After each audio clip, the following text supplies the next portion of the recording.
Hello students, welcome to India largest learning platform. यहाँ से आपको मिलते हैं daily live classes, live test and quizzes, structure courses and unlimited access. इसके लिए डाउनलोड करना होगा अनअकैडमी का लर्निंग ऐप, और इसके डाउनलोड करते ही आप जुड़ जाते हैं इंडिया के टॉप 100 एजुकेटर्स के साथ। मैं योगेश्वर मिश्रा इस प्लेटफॉर्म से आपको इंडियन हिस्ट्री, पॉलिटी और ऑप्शनल विषय में जो है एंथ्रोपोलॉजी और सामान्य अध्ययन में जो है आपको हिस्ट्री, पॉलिटी और बायोलॉजी की क्लास ले रहा हूँ। मेरा कोड जो है UGM10 है। इसके साथ आप क्या कर सकते हैं, एडमिशन ले सकते हैं, मेरे वीडियो को सब्सक्राइब कर सकते हैं, लाइक कर सकते हैं, शेयर कर सकते हैं। देखिएगा स्टूडेंट्स, अन अकेडमी के द्वारा जो है जीएस जो है प्लस सब्सक्रिप्शन अवेलेबल है, और आपके स्क्रीन पर दिख रहा है यह जो कोर्स है वो 6 महीने, 12 महीने, 24 महीने और 36 महीने के लिए अवेलेबल है। इसके फीस स्ट्रक्चर्स आपको दिख रहे हैं। मेरा कोड जो है UGM10 के साथ आप एडमिशन लेते हैं तो आपको 10% का जो है इसमें बेनिफिट्स मिलता है। कितना मिलता है? 10% का जो है आपको बेनिफिट्स मिल रहा है स्टूडेंट्स, ये ठीक है। इसी प्रकार हम बात करते हैं, अगर आइकनिक कोर्स की बात करते हैं तो आइकनिक सब्सक्रिप्शन जो है जीएस का 12 महीने का, 24 महीने का और 36 महीने के अवेलेबल है। मेरा कोड जो है UGM10 है। इसके साथ आप एडमिशन लेते हैं तो आपको 10% का बेनिफिट्स होता है, और 10% की बेनिफिट के साथ जो है आपका स्कीम ऐसा ये हो जाता है, ठीक है। देखिएगा, अन अकेडमी के द्वारा जो ऑप्शनल सब्सक्रिप्शन है, और वो आपके 1 महीने के लिए, 12 महीने के लिए, 24 महीने के लिए, 36 महीने के लिए अवेलेबल है। मेरा कोड UGM यूज करते हैं तो आपको है बेनिफिट्स मिलता है, ठीक है स्टूडेंट्स। ठीक, देखिएगा, अन अकेडमी के द्वारा है रिसेंटली जो है प्री एग्जाम को टारगेट करते हुए जो है कोर्स जो है कोर्स लॉन्च किया गया है, जो 8 फरवरी से स्टार्ट हो रहा है। और यह कोर्स जो है बाइलिंगुअल हिंदी और इंग्लिश में है। तो आप अपनी सुविधा अनुसार जो है किसी भी भाषा में क्या कर सकते हैं, कोर्स को ज्वाइन कर सकते हैं, और अपनी तैयारी को टॉप एजुकेटर साथ को दे सकते हैं। इसी प्रकार जो है कंप्लीट 1 ईयर, 2 ईयर्स जो कोर्सेज जो हैं, जो कंप्लीट जीएस बैचेस जो लाए गए हैं अकेडमी के द्वारा, ये भी बाइलिंगुअल हिंदी और इंग्लिश में अवेलेबल है। क्लियर चीजें ये। और इसके साथ आप क्या कर सकते हैं, पूरा तैयारी कर सकते हैं, अपना प्लान कर सकते हैं। इसी प्रकार देखेंगे एनसीईआरटी बैचेस जो यूपीएससी सीएससी प्रीलिम्स के लिए लाया गया है, यह भी 8 फरवरी से स्टार्ट हो रहा है। यह भी क्लासेज जो है बाईलिंगुअल और हिंदी और इंग्लिश मीडियम में अवेलेबल है। तो आप लोग कोर्सेज को ज्वाइन कीजिए और तैयारी को अकेडमी के माध्यम से प्रारंभ करती है, ठीक है। देखिए, कॉम्बो ऑफर है यूपीएससी सीएससी ऑप्शनल और जीएस के साथ, इसी प्रकार, ठीक है। इसी प्रकार यूपीएससी जीएस और प्लस कोर्स और ऑप्शनल विषय के साथ जो एक कॉम्बो ऑफर चलाया जा रहा है 12 महीने के लिए, 24 महीने के लिए और 36 महीने के लिए। 12 महीने का जो है वो है आपका 88,705 रुपये, ठीक है। मेरा कोड जो है UGM10 के साथ आप एडमिशन लेते हैं, आपको बेनिफिट्स मिलता है। इसी प्रकार जो है प्लस कोर्स जो है जीएस और उसके ऑप्शनल कोर्सेज जो है GS plus plus plus optional course जो है वो 12 महीने, 24 महीने, 36 महीने के लिए अवेलेबल है। मेरा कोड UGM10 के साथ करते हैं, इस का जो है बेनिफिट्स मिलता है स्टूडेंट। तो जरूर मेरा कोड याद रखिएगा, UGM10, ठीक है। आज मैं आप लोगों के लिए जो है बायोलॉजी सेक्शन का, देखिए मैंने जीएस का एनालिसिस किया है, यूपीएससी का खासकर बात करते हैं स्टूडेंट, जो समझिए चीज़ों को। तो मेरा जो सेक्शन रहेगा इसमें मैं जो अभी आप लोगों के लिए जो है बायोलॉजी का लेकर आया हूँ क्लासेस। मैंने जीएस का देखा, मतलब जनरल साइंस की मैंने एनालिसिस किया है। तो मोस्टली जितने भी क्वेश्चंस आपके यूपीएससी के एग्जाम में आ रहे हैं, तो इसको हम जीएस पॉइंट ऑफ व्यू से हम 3 सेक्शन में अगर बांटते हैं, अगर साइंस टैग छोड़ देते हैं हम तो, अगर सामान्य साइंस की हम बात करते हैं, तो एक पहला सेक्शन जो है बायोलॉजी का होता है, दूसरा सेक्शन जो है हम फिजिक्स का मानते हैं, और तीसरा सेक्शन जो है वो केमिस्ट्री का होता है, ठीक है। तो मैंने देखा है student, bio science general science से जो क्वेश्चन होते हैं, 50% क्वेश्चन जो है आपके बायोलॉजी से होते हैं, और 50% क्वेश्चन जो है आपके फिजिक्स और केमिस्ट्री से होते हैं, ठीक। फिजिक्स और केमिस्ट्री में जो है फिजिक्स का जो वेटेज है वो केमिस्ट्री की तुलना में ज़्यादा है। अगर तीनों हम सब्जेक्ट की बात करते हैं तो बायोलॉजी का वेटेज जो है उन तीनों ही में सबसे ज़्यादा है, तो ठीक है। तो आप लोग मेरे साथ अगर बायोलॉजी की क्लासेस कंप्लीट करते हैं, आज बायोलॉजी के अंतर्गत मैं जो है हार्मोन्स लेकर आया हूँ, अंतःस्रावी ग्रंथियां और हार्मोन्स, जिससे रिलेटेड जो है हर साल यूपीएससी में या स्टेट पीएससी के एग्जाम में जो हर साल इससे क्वेश्चन आते हैं। तो मेरे साथ जो है आप पूरा बायोलॉजी जो है कंप्लीट कोर्स जो है मैं आप लोगों को इस प्लेटफॉर्म से दे रहा हूँ। तो आप मेरी क्लासेस को रेगुलरली देखिएगा। ये बायोलॉजी का मेरा जो है लेसन 1 है। क्या है? यह लेसन 1 आज हम स्टार्ट कर रहे हैं बायोलॉजी का।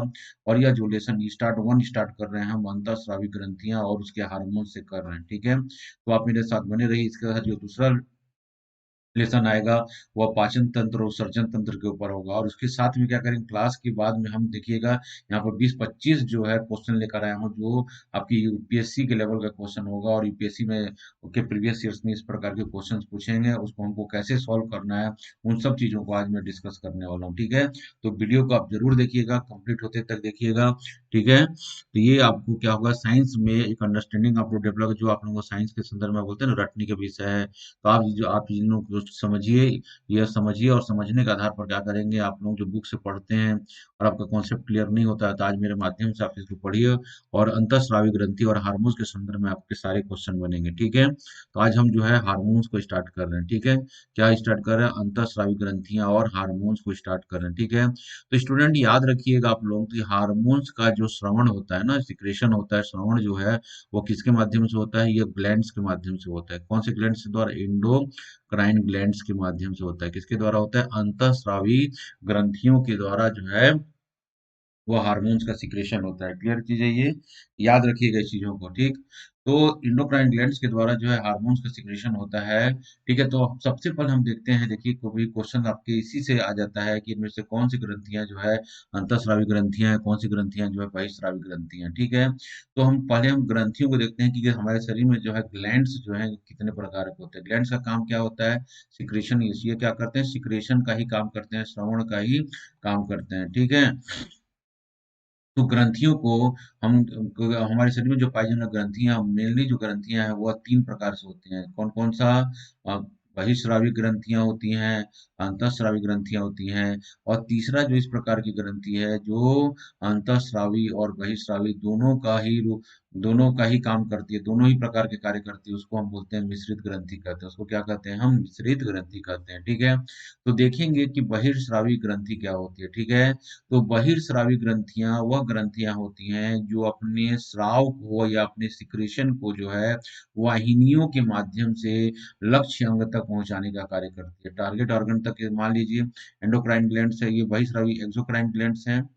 ठीक है, एक्सोक्राइन ग्लैंड्स जो होते हैं क्या काम करते हैं, श्रवण का काम करता है। जो अपनी श्रवण अपने सिक्रेशन जो किया है वो क्या करते हैं, वो डक्ट के माध्यम से क्या करती है, टारगेट ऑर्गन तक पहुंचा, लक्ष्य अंग तक पहुंचाती है। ठीक है, जैसे यकृत जो है, यह जो हमारे शरीर की सबसे बड़ी ग्रंथि है यकृत, और यकृत करता है अपने स्राव को जो है कहाँ पहुंचाता है, वह डक्ट के माध्यम से, वाहिनियों के माध्यम से किस लक्ष्य अंग तक पहुंचाता है। इस प्रकार स्तन ग्रंथियों से क्या होता है, स्तन ग्रंथि क्या करती है, मिल्क बनाने का काम करती हैं। और मिल्क बनाने के बाद जो है मिल्क जो है वह सिस्टर्नी में इकट्ठा होता है। ठीक है, तो वहां इकट्ठा करने के लिए क्या करते हैं, डक्ट के माध्यम से क्या होती है, वो सिस्टर्नी में इकट्ठा होता है। इसी प्रकार पसीना बनाने वाली ग्रंथियां जो है, पसीना बनाने वाले जिसको बोलते हैं स्वेट ग्लैंड्स बोलते हैं, पसीना जो बनाने वाली ग्रंथियां हैं वो भी डक्ट के माध्यम से क्या करती हैं, पसीना को जो है हमारी स्किन के सरफेस पर रिलीज करती है। जहां से हेयर्स निकलते हैं ना वहीं पर रिलीज कर देती है, हेयर रूट्स के आसपास। ठीक है, तो ये पसीने वाली ग्रंथियां होंगी। लार ग्रंथियां भी क्या करती हैं, वह भी अपने सिक्रेशन को डक्ट के माध्यम से जो है जीभ पर या टंग पर छोड़ देती हैं। ठीक है, तो इस प्रकार हम बात, वह ग्रंथियां जो अपने सिक्रेशन को जो है एक वाहिनियों के माध्यम से लक्ष्य अंग तक पहुंचाती हैं, ऐसे ग्रंथियों को हम क्या कहते हैं, बहिस्रावी ग्रंथि कहते हैं। इसका उदाहरण है लीवर है, मेमरी ग्लैंड से मतलब स्तन ग्रंथियां हैं, श्वेत ग्रंथियां हैं, सीबेशियस ग्लैंड तेलीय ग्रंथियां हैं, और लार ग्रंथियां हैं। इसको बोलते हैं सलाइवरी ग्लैंड्स, क्या कहते हैं, सलाइवरी ग्लैंड्स या कहते हैं, मतलब लार ग्रंथियां कहते हैं। ठीक है, ये किस प्रकार की हैं, एक्सोक्राइन नेचर को क्या करती हैं, यह शो करें। आप याद रखिएगा चीजों को। ठीक है, दूसरी जो ग्रंथि होती है उसको हम क्या बोलते हैं स्टूडेंट्स, एंडोक्राइन ग्लैंड्स है। ठीक है, तो एंडोक्राइन ग्लैंड्स की क्या विशेषता होती है, वो ये ग्रंथियां जो अपने सिक्रेशन को, जो मतलब ये ग्रंथि है, ये एंडोक्राइन ग्लैंड्स है ये। ठीक है, इजी में बताऊं, ये एंडोक्राइन ग्लैंड्स करते हैं अपने जो सिक्रेशन है उसको कहाँ डाल देती हैं, वो ब्लड में डाल देती हैं। यहाँ किसी प्रकार की वाहिनियां नहीं होती, सीधा किस में डाल देती हैं, यह ब्लड में डाल देती हैं। और ब्लड के माध्यम से जो है यह कहाँ चला जाता है, लक्ष्य अंग तक चला जाता है। मतलब इसमें किसी प्रकार की वाहिनियां नहीं होती हैं। ऐसे ग्लैंड्स को हम क्या कहते हैं, हम ऐसे ग्लैंड्स को कहते हैं एंडोक्राइन ग्लैंड्स कहते हैं। ऐसे ग्रंथियों को हम एंडोक्राइन ग्लैंड्स कहते हैं। और इनके जो सिक्रेशन होते हैं उसको हम क्या कहते हैं, हार्मोन्स कहते हैं। इनके जो श्रावण होते हैं उसको हम क्या कहते हैं, हार्मोन्स कहते हैं। याद रखिएगा, एंडोक्राइन ग्लैंड्स वह ग्रंथि हैं जो अपने सिक्रेशन को ब्लड के माध्यम से जो है लक्ष्य अंग तक पहुंचाते हैं, ठीक है। और इसके सिक्रेशन को हम क्या कहते हैं, हार्मोन्स कहते हैं। मतलब हार्मोन्स का सिक्रेशन जो है किसके द्वारा किया जाता है, एंडोक्राइन ग्लैंड के द्वारा किया जाता है। ये देखिएगा, ये चार्ट के माध्यम से एंडोक्राइन ग्लैंड ये हार्मोन्स का सिक्रेशन करती है, और ब्लड के माध्यम से कहाँ चले जाता है, ये लक्ष्य अंग तक चले जाता है, ठीक है। तो ऐसी ग्रंथि को हम क्या कहते हैं, एंडोक्राइन ग्लैंड्स होते हैं, ठीक है। कुछ हमारे शरीर में जो है कुछ ऐसी ग्रंथियां भी पाई जाती हैं जो दोनों ही प्रकार के नेचर को सूट करती हैं, ठीक है। तो उसका उदाहरण जो है हमारे शरीर में हुआ है पेंक्रियास या अग्नाशय, ठीक है। यह अग्नाशय जो है यह दोनों प्रकार की नेचर शो करती है। अग्नाशय की कोशिकाओं में, क्योंकि अगर अग्नाशय की हम बनावट देखते हैं तो इसमें कोशिकाओं का एक समूह पाया जाता है जिसको हम क्या बोलते हैं, आइलेट्स ऑफ लैंगरहैंस कहते हैं। क्या कहते हैं, आइलेट्स ऑफ लैंगरहैंस कहते हैं। और इसमें जो है तिया 4 प्रकार की कोशिकाएँ पाई, अल्फा, बीटा, डेल्टा और गामा प्रकार की कोशिकाएँ पाई जाती हैं, ठीक है। तो गामा प्रकार की जो कोशिकाएँ करती हैं, वो क्या करती हैं, पाचक रस का सिक्रेशन करती हैं, ठीक है। पाचक रस का सिक्रेशन करती हैं, और यह पाचक रस जो है वाहिनियों के माध्यम से जो है हमारे इंटेस्टाइन में आता है, ठीक है। कहाँ खुलता है, यह इंटेस्टाइन में खुलता है, खासकर स्मॉल इंटेस्टाइन में जो है पेंक्रियास का वाहिनी जो है पेंक्रियाटिक डक्ट जो है वह स्मॉल इंटेस्टाइन में खुलता है, और पाचक रस वो क्या करता है, इंटेस्टाइन में डाल देता है, फिर वहां से क्या होता है, भोजन का पाचन होता है, ठीक है। तो पाचक रस जो सिक्रेशन किया जाता है यहाँ के जो है गामा सेल या इसको एफ सेल भी कहते हैं के द्वारा, तो ये क्या होती है, डक्ट के माध्यम से जो है इंटेस्टाइन में पहुंच रही है। तो यह क्या करती है, यहाँ पर यह जो है यह बाह्य स्रावी ग्रंथि के रूप में कार्य करता है, ठीक है।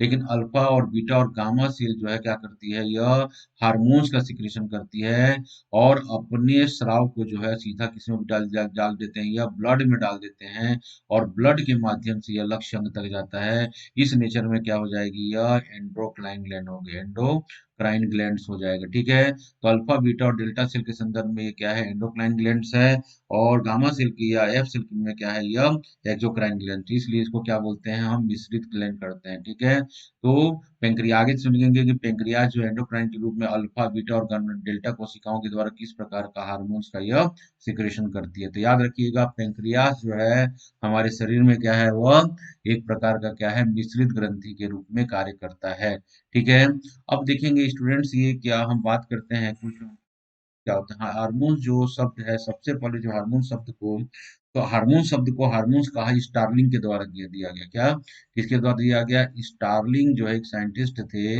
मेडिकल स्कॉलर से, उनके द्वारा जो है क्या दिया गया है, हार्मोन शब्द। ये क्या होते हैं, हार्मोन जो है वो तो होते हैं, यह केमिकल मैसेंजर को कैरी करते हैं, ठीक है। और लक्ष्य अंगों तक ले जाकर क्या करते हैं, अपना प्रभाव दिखाते हैं, ठीक है। अभी हम पूरा डिटेल में इसके पढ़ेंगे, ठीक है। सबसे पहले एंडोक्राइन ग्लैंड्स को के फंक्शन की खोज करने का श्रेय जो है किसको जाता है, थॉमस एडिशन को जाता है, ठीक है।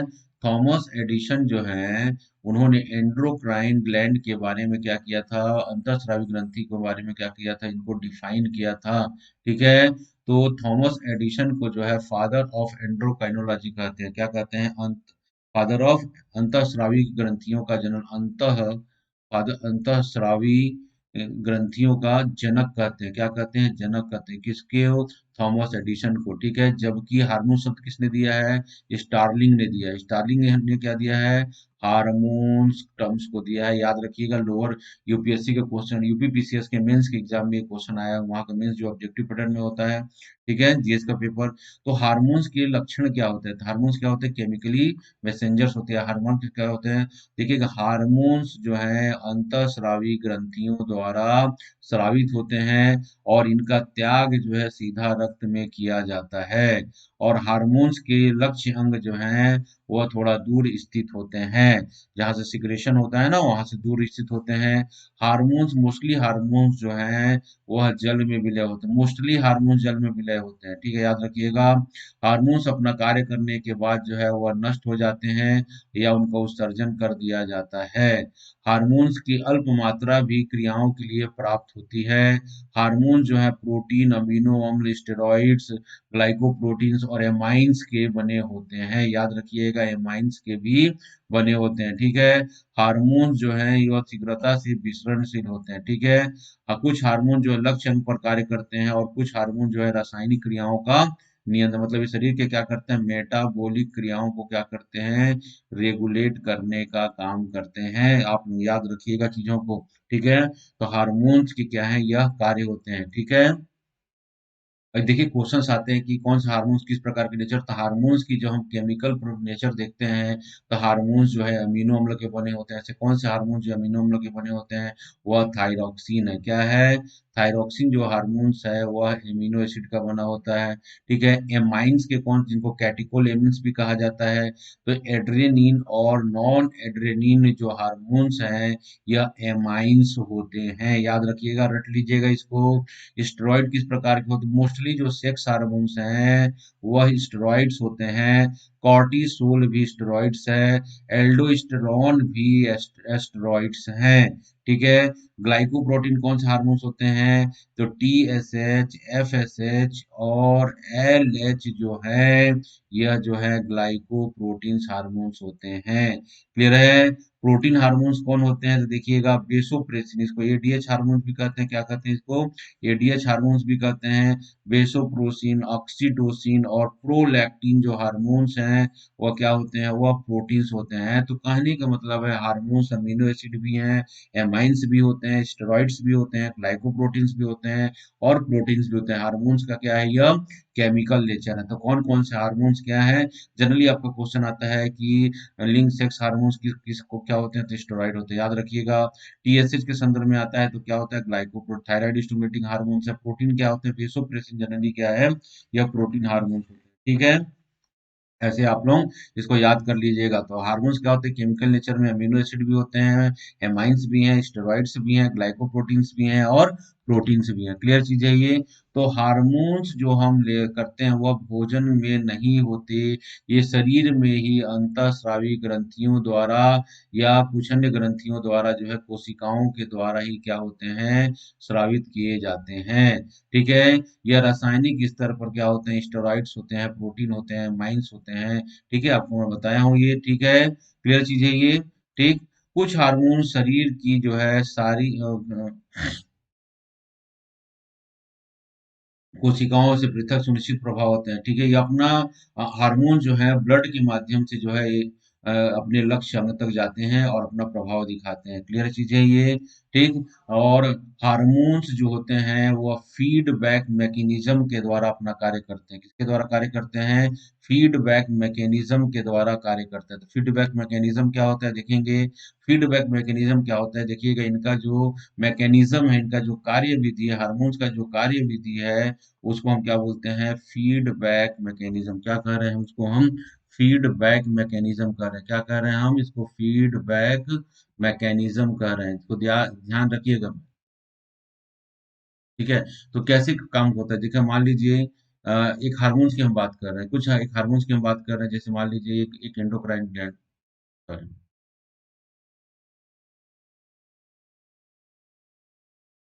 मान लीजिए ये पिट्यूटरी ग्लैंड्स है, ठीक है। पिट्यूटरी ग्लैंड्स के द्वारा क्या हो रहा है, हार्मोन्स का सिक्रेशन हो रहा है, जैसे कोई भी हार्मोन्स का सिक्रेशन हो, हम टीएसएच की बात करते हैं, टीएसएच, ठीक है। ये हार्मोन सिक्रेशन किया, और ये टीएसएच का टारगेट ऑर्गन क्या होता है, थायराइड होता है, थायराइड ग्लैंड्स होता है, ठीक है। और क्या करता है, यह थायरॉक्सिन हार्मोन्स को सिक्रेशन करता है, क्या करता है, थायरॉक्सिन हार्मोन्स के सिक्रेशन करता है, ठीक है। थायराइड क्या करता है, यह थायरॉक्सिन हार्मोन्स का सिक्रेशन करता है, ठीक है। अगर मान लीजिए ब्लड में जो है वह अगर लग रहा है थायरॉक्सिन हार्मोन्स की आवश्यकता पड़ रही है, मतलब लक्ष्य अंग को यह आवश्यकता पड़ रही है कि ब्लड में कि थायरॉक्सिन हार्मोन्स की कमी है, तो क्या करता है, वो थायरॉक्सिन हार्मोन्स को के लिए एक मैसेज आता है ब्लड के थ्रू, कहाँ, पिट्यूटरी ग्लैंड्स में, कहाँ पे, यह पीयूष ग्रंथि है, ठीक है। पीयूष ग्रंथि में क्या जा रहा है, मैसेज आ रहा है कि थायरॉक्सिन हार्मोन्स की ब्लड में कमी हो गई है, तो इसको क्या करना है, इसको बनाना है, उसको थायराइड ग्लैंड को वो मैसेज देना है कि क्या करे, यह थायरॉक्सिन हार्मोन्स को बनाए। तो वो कहाँ चला गया, पिट्यूटरी ग्लैंड में चला गया, पिट्यूटरी ग्लैंड से क्या होगा, एक थायराइड स्टिमुलेटिंग हार्मोन्स मतलब रिलीज फैक्टर जारी हुआ, मतलब ये क्या है, ये प्रेरक है, ये रिलीज फैक्टर जारी हुआ, क्या नाम उसका, टीएसएच है। टीएसएच कहाँ काम कर रहा है, मतलब ये हार्मोन्स है, और ये कहाँ काम कर रहा है, यह थायराइड ग्लैंड्स पर काम कर रहा है, और थायराइड ग्लैंड्स क्या कर रहा है, फिर वो थायरॉक्सिन हार्मोन्स का सिक्रेशन कर रहा है, ठीक है।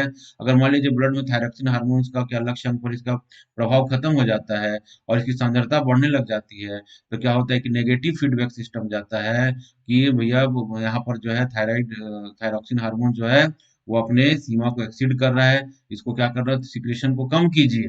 तो सिक्रेशन को कम करने के लिए मैसेज कहाँ जाता है, पिट्यूटरी ग्लैंड पर जाता है। पिट्यूटरी ग्लैंड क्या करता है, टीएसएच का हार्मोन का सिक्रेशन नहीं करता है, और नहीं करने से क्या होता है, थायराइड को सिग्नल नहीं मिलता है, थायराइड जो है इंड्यूस नहीं होता है, और थायरॉक्सिन हार्मोन का सिक्रेशन क्या होता है, बंद हो जाता है।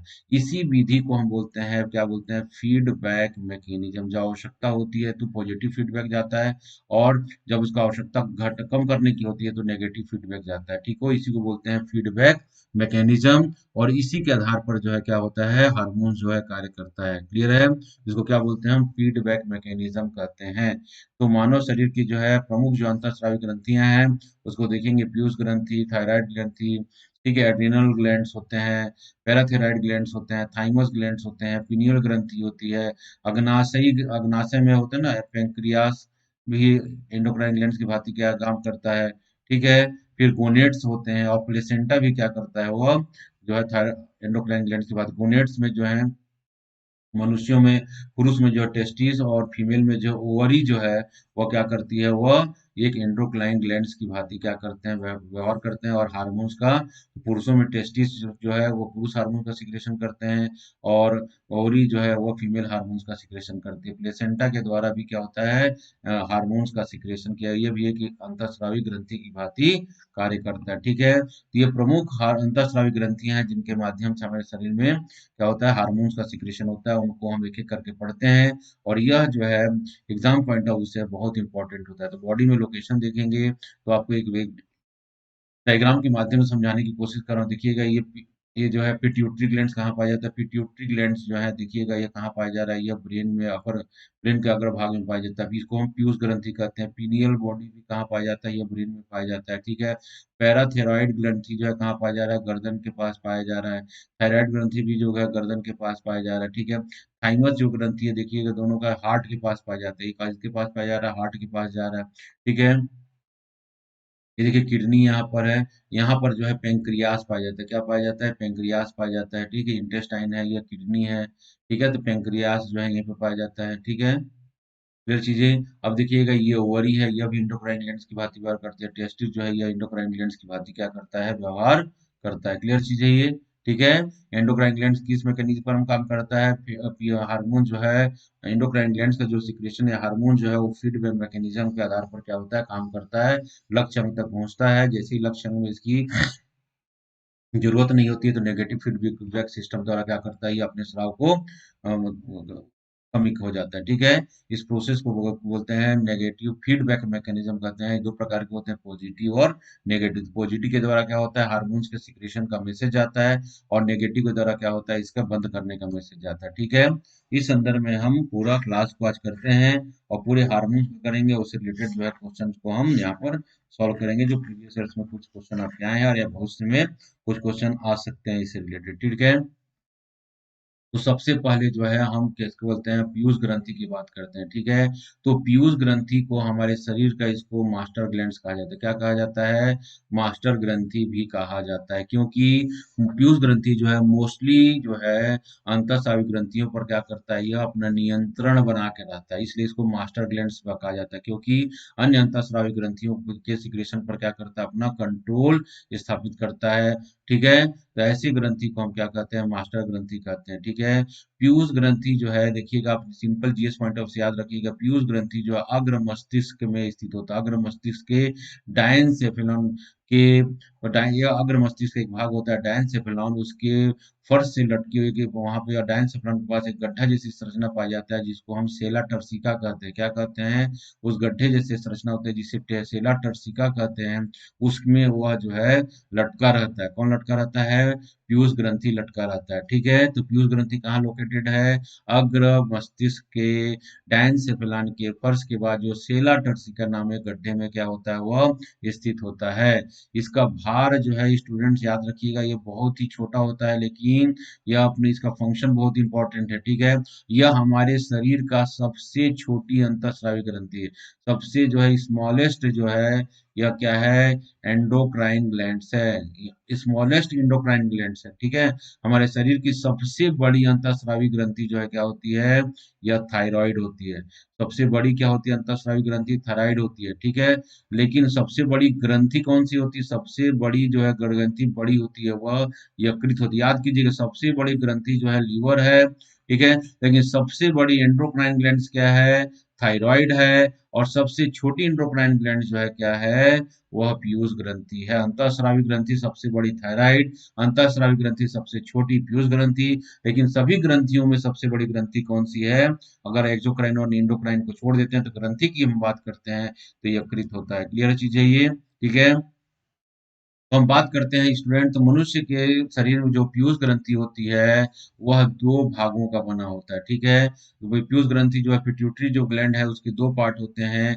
एक होता है सामने की ओर होते हैं, उसको हम क्या होते हैं, अग्र पीयूष ग्रंथि कहते हैं। किसको क्या बोलते हैं, एंटेरियर पिट्यूटरी ग्लैंड, अग्र पीयूष ग्रंथि कहते हैं। और पिछला जो भाग होता है उसको हम क्या कहते हैं, पक्ष पीयूष ग्रंथि कहते हैं। क्या कहते हैं, पक्ष जो है पीयूष ग्रंथि कहते हैं।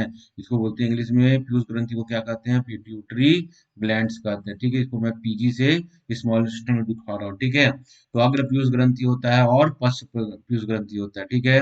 अग्र पीयूष ग्रंथि के द्वारा जो हार्मोन्स का सिक्रेशन किया जाता है, तो मुख्यतः 6 हार्मोन्स का जो है सिक्रेशन किया जाता है, ठीक है। और 6 हार्मोन्स का सिक्रेशन किया जा रहा है। और पोस्टेरियर ग्रंथि द्वारा जो है 2 हार्मोन्स का सिक्रेशन किया जाता है, ठीक है। इसके अलावा जो है अगर मनुष्य को छोड़ के हम लोअर वर्टिब्रेट्स की बात करते हैं, जैसे फ्रॉग है, उन लोग या छिपकली की बात कर रहे हैं, या रेप्टाइल्स की बात करते हैं, तो उनमें जो है एक मध्य पीयूष ग्रंथि भी पाया जाता है, ठीक है। लेकिन मनुष्य में जो है वो मध्य पीयूष ग्रंथि नहीं पाया जाता है, केवल अग्र पीयूष ग्रंथि और पश्च पीयूष ग्रंथि पाया जाता है, ठीक है। अग्र पीयूष ग्रंथि द्वारा देखिएगा 6 प्रकार के हार्मोन्स का सिक्रेशन किया जा रहा है। जीएच को हम बोलते हैं ग्रोथ हार्मोन, वृद्धि hormone, TSH thyroid stimulating hormones, ठीक है। FSH F follicle stimulating hormones, LH को हम बोलते हैं लेप्टोट्रोपिक हार्मोन्स, ये चौथे प्रकार का होता है। ये एफएसएच एलएच को कंबाइन रूप से जो है हम क्या बोलते हैं इसको, इसको गोनेगोट्रोपिक हार्मोन जीटीपी भी कहते हैं। क्या कहते हैं, इसको कंबाइंड रूप से दोनों को जीटीपी भी कहा जाता है। किसी किसी बुक में जीटीपी, जीटीपी के दो पार्ट एफएसएच और एलएच बोलते हैं, ठीक है। पांचवा हार्मोन्स क्या है, एसीटीएच एडिनो कार्टिकोट्रोपिक हार्मोन्स। और छठवां जो हार्मोन्स है वो क्या है, प्रोलैक्टिन है। क्या है, प्रोलैक्टिन होता है। क्लियर चीज है ये, तो ये आप याद रखेंगे। तो growth hormones TSH, FSH, LH, ACTH और प्रोलैक्टिन से क्या होता है, यह अग्र पीयूष ग्रंथि द्वारा स्रावित होता है। अग्र पीयूष ग्रंथि द्वारा यह सिक्रेशन होता है, स्रावित होते हैं, ठीक है। अब बात करते हैं पश्च पीयूष ग्रंथि द्वारा, तो देखेंगे, अब देखिएगा यहाँ पे लिख देता हूं मैं,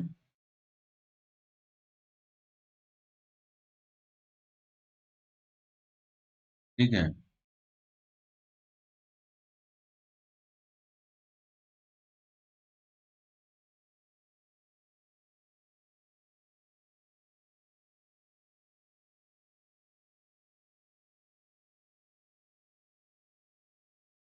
पक्ष पीयूष ग्रंथि द्वारा देखेंगे 2 प्रकार के हार्मोन का सिक्रेशन किया, एंटीरियर पोस्टीरियर पीयूष ग्रंथि द्वारा एक एडीएच हार्मोन होता है जिसको हम क्या बोलते हैं, बेसोप्रेसिन कहते हैं। क्या कहते हैं, हम बेसोप्रेसिन कहते हैं। और दूसरा जो हार्मोन होता है वो ऑक्सीटोसिन होता है। क्या होता है, ऑक्सीटोसिन हम कहते हैं इसको, ठीक है। फिर स्टूडेंट ये, तो मतलब इसके द्वारा जो है पक्ष पीयूष ग्रंथि के द्वारा जो है 2 हार्मोन्स का टोटल जो है, तो पीयूष ग्रंथि द्वारा जो है मनुष्य के लिए जो है 8 प्रकार के हार्मोन्स का सिक्रेशन किया जाता है, ठीक है। ग्रोथ हार्मोन्स है, टीएसएच है, एफएसएच है, एलएच है, सीटीएच है, प्रोलैक्टिन के द्वारा ये एंटीरियर। और आठवां, सातवां और आठवां, मतलब सातवां है एडीएच हार्मोन्स और ऑक्सीटोसिन हार्मोन्स। ये किसके द्वारा सिक्रेशन किया जाता है, ये पश्च पीयूष ग्रंथि के द्वारा सिक्रेशन किया जाता है, ठीक है। तो पश्च पीयूष ग्रंथि द्वारा देखिए 2 प्रकार के हार्मोन का सिक्रेशन किए जा रहे हैं, वेसोप्रेसिन या इसको हम क्या कह रहे हैं, एडीएच कह रहे हैं, ठीक है।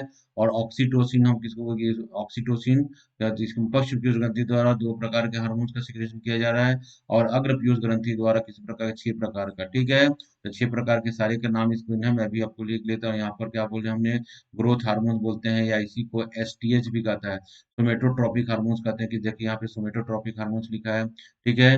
दूसरा जो होता है एफएसएच है और एलएच है, इसको कॉमन रूप से हम क्या बोलते हैं, वो जीटीपी कहते हैं, ठीक है। तो जीटीपी के रूप में होता है। तीसरा जो है हार्मोन जो है वह एसीटीएच है, एडिनोकार्टिकोट्रोपिक हार्मोन। फिर टीएसएच है, थायराइड स्टिमुलेटिंग हार्मोन। और क्या होता है, प्रोलैक्टिन हार्मोन्स होता है। क्या होता है, प्रोलैक्टिन हार्मोन्स होता है, ठीक है। तो इसके माध्यम से 6 हार्मोन्स का सिक्रेशन हो गया।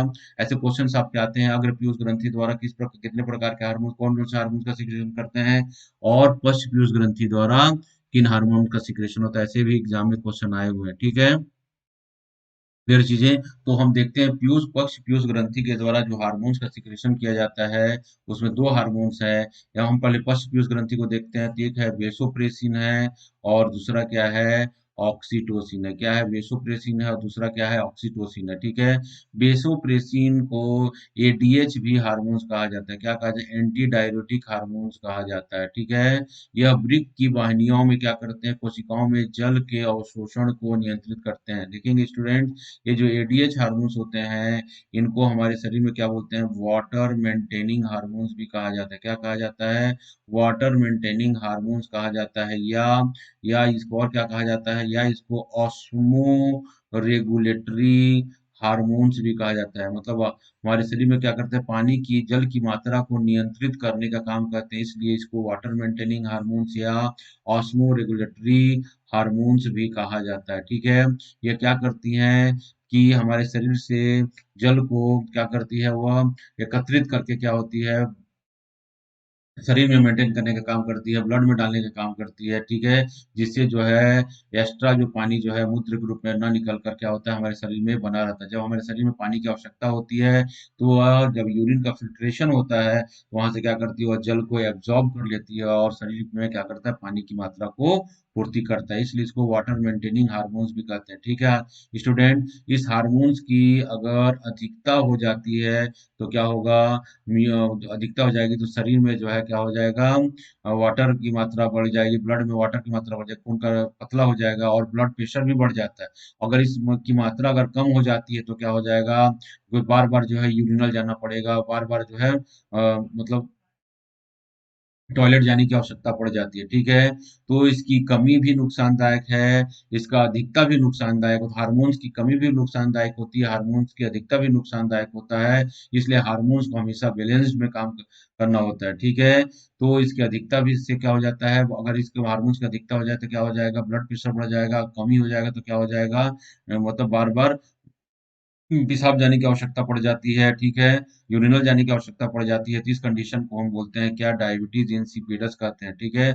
मतलब क्या होता है, वह डायूरेसिस कहा जाता है, मतलब बार बार जिसको यूरिनल जाने की आवश्यकता पड़ जाती है, उस कंडीशन को डायूरेसिस कहते हैं, ठीक है। तो ये आप ध्यान रखिएगा। एडीएच हार्मोन्स के जो फंक्शन को प्रभावित कौन करता है, जो चाय करते हैं, चाय करता है, कॉफी करता है, और एल्कोहल करते हैं। जो व्यक्ति जो है वो ज्यादा अल्कोहल का आदत होते हैं, या जो ज़्यादा चाय पीते हैं या कॉफ़ी पीते हैं, वो एडीएच फंक्शन को क्या करता है, वह एडीएच के फंक्शन को कम कर देता है, मतलब इसके प्रभाव को कम कर देता है, ठीक है। जिससे उसको बार बार क्या होता है, यूरिनल जाने की आवश्यकता पड़ जाती है, ठीक है। जो व्यक्ति चाय ज़्यादा पिएगा, कॉफ़ी पिएगा ज़्यादा, जो उसके शरीर से क्या होता है, पानी का एक्स्ट्रा लॉस हो जाता है, ठीक है। ऐसे व्यक्तियों के होंठ सूखे हुए रहेंगे, ठीक है, और बार बार क्या करता है, वो यूरिनल जाता है, एक्स्ट्रा पानी जो यूरिन के माध्यम से वो शरीर से बाहर निकल जाता है। इसलिए इस हार्मोन्स को जो है क्या कहा जाता है, ऑस्मो रेगुलेटरी हार्मोन्स कहते हैं, ठीक है। याद रखिएगा, इसको और थोड़ा अच्छे से मैं बता देता हूँ। देखिए कि एडीएच हार्मोन्स के हम संदर्भ में हम बात करते हैं, इसको जैसे मान लीजिए कोई व्यक्ति जो है, मान लीजिए अगर गर्मी के समय हम बात करते हैं, गर्मी के दिनों में क्या होता है, हम किसी कारण से वर्ष से पानी नहीं पी पाते हैं, तो हमको प्यास की और शरीर में पानी की कमी हो जाती है। तो क्या करता है, एडीएच हार्मोन्स क्या करता है, जो किडनी के जो ट्यूबुल्स हैं, किडनी के ट्यूबुल्स जो है, वहां से पानी क्या करता है, वह एब्जॉर्ब करके क्या करता है, वह ब्लड में डाल देता है, जिससे हमारा ब्लड प्रेशर जो है वह नॉर्मल बना रहता है, ठीक है। और यूरिन क्या हो जाता है, यूरिन जो है वह सांद्र हो जाता है, यूरिन जो है कम हो जाता है, सांद्र हो जाता है। इसलिए गर्मी के दिनों में क्या होता है, देखिएगा यूरिन जो है सांद्र हो जाता है। अगर पानी की कमी होती है तो शरीर को पानी की मात्रा को मेंटेन करने के लिए क्या करता है, या एडीएच जो है वह यूरिन से या किडनी से जो है, किडनी में फिल्ट्रेशन होता है यूरिन का, तो वहां से क्या करता है, पानी को एब्जॉर्ब करके किस में डाल देता है, ब्लड में डाल देता है, जिससे क्या होता है, हमारा जो है ब्लड प्रेशर जो है वह मेंटेन होता है, ठीक है। क्लियर चीज है ये। और यूरिन क्या हो जाता है, सांद्र होता है। ठीक है, तो याद रखिए, इससे याद रखेंगे एडीएच क्या करता है, यह जो है वाटर मेंटेनिंग हार्मोन्स होता है।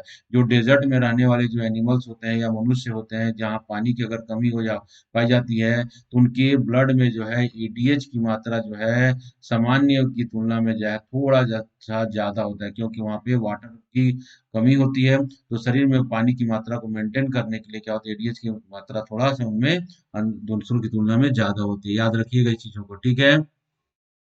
और पश्च पीयूष ग्रंथि के द्वारा जो दूसरा हार्मोन का सिक्रेशन होता है वह ऑक्सीटोसिन हार्मोन्स है। ऑक्सीटोसिन हार्मोन देखिएगा गर्भावस्था के अंतिम काल में गर्भाशय की दीवारों की अन्यैच्छिक पेशियों में क्या करता है, यह संकुचन को प्रेरित करता है। ठीक है, जिससे क्या होता है, गर्भाशय के फैलने तथा प्रसव के पश्चात गर्भाशय के सिकुड़ने को यह प्रेरित करता है। ठीक है, और दूध के और स्तन ग्रंथियों को दूध के बनाने के लिए भी क्या करता है, यह इंड्यूस्ड करता है।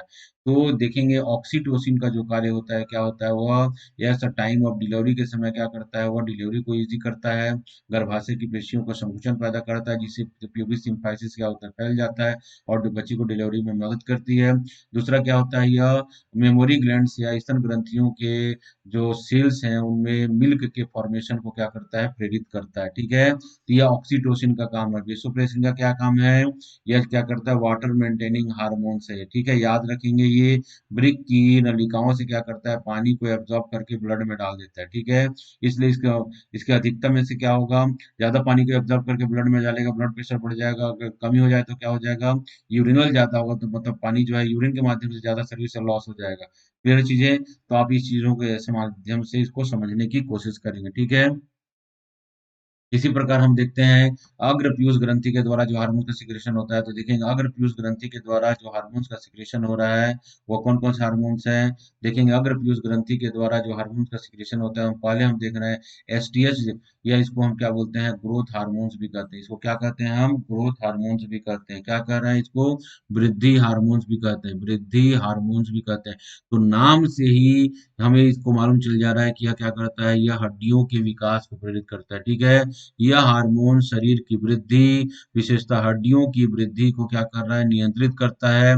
एसटीएच, इसको जीएच भी कहा जाता है ना, एसटीएच या ग्रोथ हार्मोन्स की अधिकता से बॉडी जो है क्या होगा, जिगेंटिज्म हो जाएगा, मतलब भीम का तो खली के जैसा बॉडी हो जाता है। ठीक है, अगर बाल्यावस्था में इस हार्मोन्स की अधिकता हो जाए तो क्या हो जाएगा, वह जियंटिज्म या भीमकायता हो जाएगा। और बचपन में इस हार्मोन्स की कमी हो जाए तो क्या हो जाएगा, बौनापन आ जाएगा। दोनों ही स्थिति खतरनाक हो जाती है। ठीक है, या तो शरीर भीमकायता हो जाएगा या शरीर क्या हो जाएगा, बौनापन हो जाएगा। क्लियर चीज है ये, अगर बचपन में अधिकतर कमी हो। इसी प्रकार अगर वयस्क में इस हार्मोन, अगर मान लीजिए प्रॉपर ग्रोथ आ जाता है उसके पास, अगर उसके बाद इसकी अधिकता हो जाती है तो क्या हो जाएगा, बच्चों बड़ों में जो है एक्रोमेगाली हो जाती है। एक्रोमेगाली का मतलब होता है जबड़े जो है बहुत भारी हो जाते हैं, और जो है रीढ़ की हड्डी जो है या हड्डियों में क्या होता है, असामान्य वृद्धि हो जाता है। ठीक है, और हंच में कुबड़ापन भी आ जाता है। तो वयस्कों में अधिकता होने से क्या हो सकता है, जबड़े भारी हो जाएंगे, एक्रोमेगेली हो जाएगा, या जो है हंच बैक मतलब कूड़ापन आ जाएगा। ठीक है,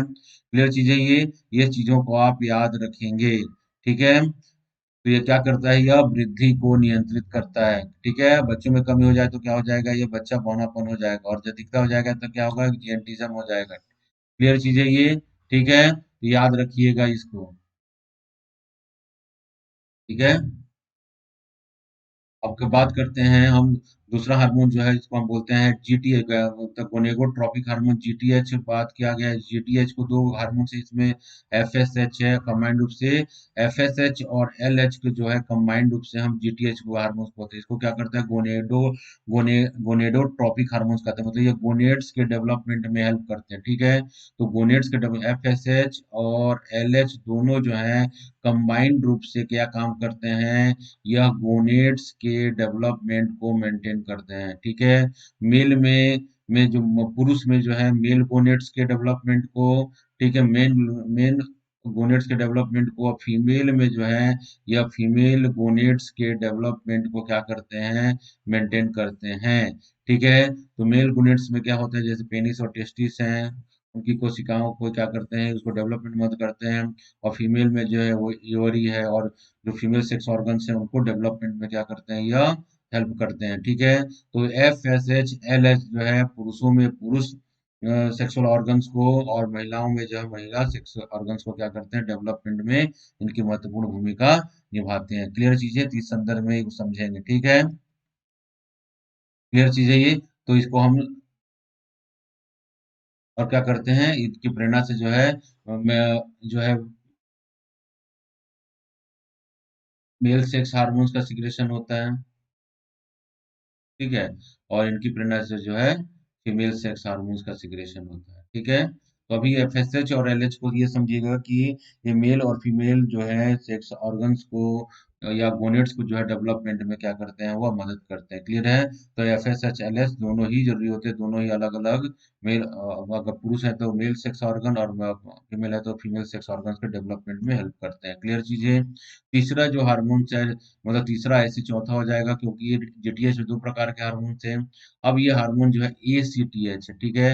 एसीटीएच को बोलते हैं एडिनो कार्टिकोट्रोपिक। तो आपको मैं बताया था कि पीयूष ग्रंथि क्या होता है, मास्टर ग्लैंड का। तो पीयूष ग्रंथि के द्वारा जो है एसीटीएच हार्मोन का सिक्रेशन किया जाता है।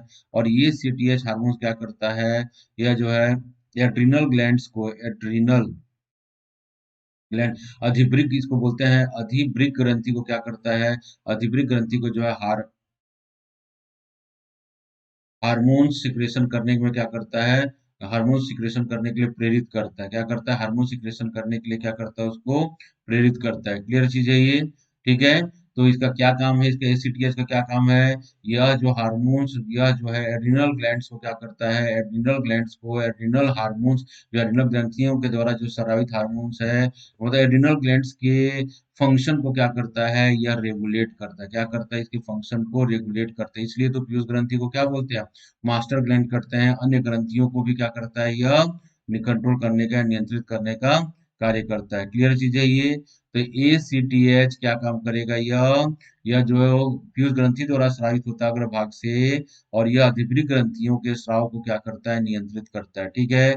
इसी प्रकार देखेंगे टीएसएच हार्मोन्स, यह भी अग्र पीयूष ग्रंथि द्वारा सिक्रेशन होता है। और यह जो है थायराइड ग्लैंड्स को क्या करता है, उनके क्रियाओं पर जो है टीएसएच के माध्यम से जो है पिट्यूटरी ग्लैंड्स क्या करता है, नियंत्रण करता है। जहाँ पे एसीटीएच लिखे हैं वहां पे टीएसएच देखकर भी आप पढ़ सकते हैं। तो टीएसएच हार्मोन क्या करता है, थायराइड ग्रंथि के सिक्रेशन को, उसके फंक्शन को नियंत्रित करता है पीयूष ग्रंथियों के द्वारा, ठीक है। फिर है ल्यूटिट्रॉपिक हार्मोन्स, या इसको हम प्रोलैक्टिन कहते हैं। तो यह जो है स्तन ग्रंथियों को जो है यह दूध बनाने के लिए प्रेरित करता है। क्या करता है, स्तन ग्रंथियों को जो है वह दूध बनाने के लिए प्रेरित करता है। क्लियर चीजें, इसको प्रोलैक्टिन हार्मोन्स भी कहा जाता है, ठीक है। याद रखेंगे। तो ये जो है अग्र पीयूष ग्रंथि द्वारा स्रावित हार्मोन्स हो गए, और पश्च पीयूष ग्रंथि द्वारा स्रावित हार्मोन्स की हमने बात किया, ठीक है। क्लियर चीज है ये। तो आप याद रखिए, ग्रोथ हार्मोन्स को आप याद रखिएगा। अग्र पीयूष ग्रंथि द्वारा जो ग्रोथ हार्मोन्स का सिक्रेशन है वह वृद्धि को नियंत्रित करता है। इसकी कमी से बौनापन और अधिकता से जेंटिज्म हो जाता है, ठीक है। क्लियर है। दूसरा महत्वपूर्ण जो ग्रंथि है उसको हम क्या बोल रहे हैं, थायराइड ग्रंथि कहते हैं, ठीक है। तो थायराइड ग्रंथि जो है देखिएगा, यह मनुष्य के शरीर की सबसे बड़ी जो है वह क्या है, एंडोक्राइन ग्लैंड्स है, ठीक है। सबसे बड़ी जो है अंतःस्रावी ग्रंथि है। लेकिन मनुष्य के शरीर की सबसे बड़ी ग्रंथि कौन सी हो, तो याद रखिएगा लीवर होता है। ग्रंथि में सबसे बड़ी ग्रंथि कौन है, लीवर है। लेकिन एंडोक्राइन में सबसे बड़ी कौन है, थायराइड है। सबसे छोटा कौन सा है, पीयूष ग्रंथि है, ठीक है। थायराइड ग्रंथि जो है कहाँ स्थित होता है, यह ट्रेकिया के दोनों, हमारे जो गले का जो देखिएगा श्वास के लिए ट्रेकिया होता है, और ट्रेकिया के जो ये दोनों ओर जो है, यह जो है क्या होता है, जो है थायराइड ग्लैंड्स पाया जाता है। दोनों थायराइड ग्लैंड जो है आपस में जो है जुड़े होते हैं, ठीक है। और वह एच आकार का दिखाई, किस आकार का दिखाई देता है, एच आकार का दिखाई, दोनों जो जुड़े होते हैं, मतलब ऐसे देखने में जुड़े रहते हैं वो, ठीक है। और जुड़ने वाला जो भाग कहलाता है वह स्थमस कहलाता है, ये जो है स्थमस कहलाता है, ठीक है। और हमारे शरीर की जो है ये सबसे बड़ी क्या है, एंडोक्राइन ग्लैंड्स है। कौन सा नाम है, थायराइड, ठीक है।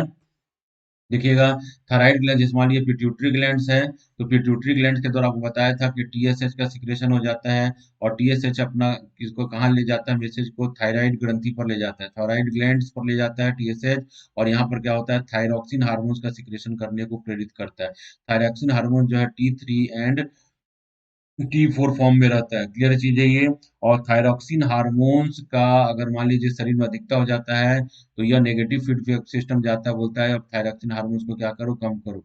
अगर थायरॉक्सिन हार्मोन्स की कमी हो जाती है तो पॉजिटिव फीडबैक सिस्टम से जाता है, बोलता है टीएसएच को प्रेरित करता है कि थायराइड के पास मैसेज लेकर जाओ कि वो थायरॉक्सिन का क्या करेगा, रिलीज करेगा। ठीक है, तो इसलिए देखते हैं यहाँ पर जो है थायराइड ग्रंथि द्वारा जो हार्मोन्स का सिक्रेशन किया जाता है उस हार्मोन्स का नाम क्या है, थायरॉक्सिन है।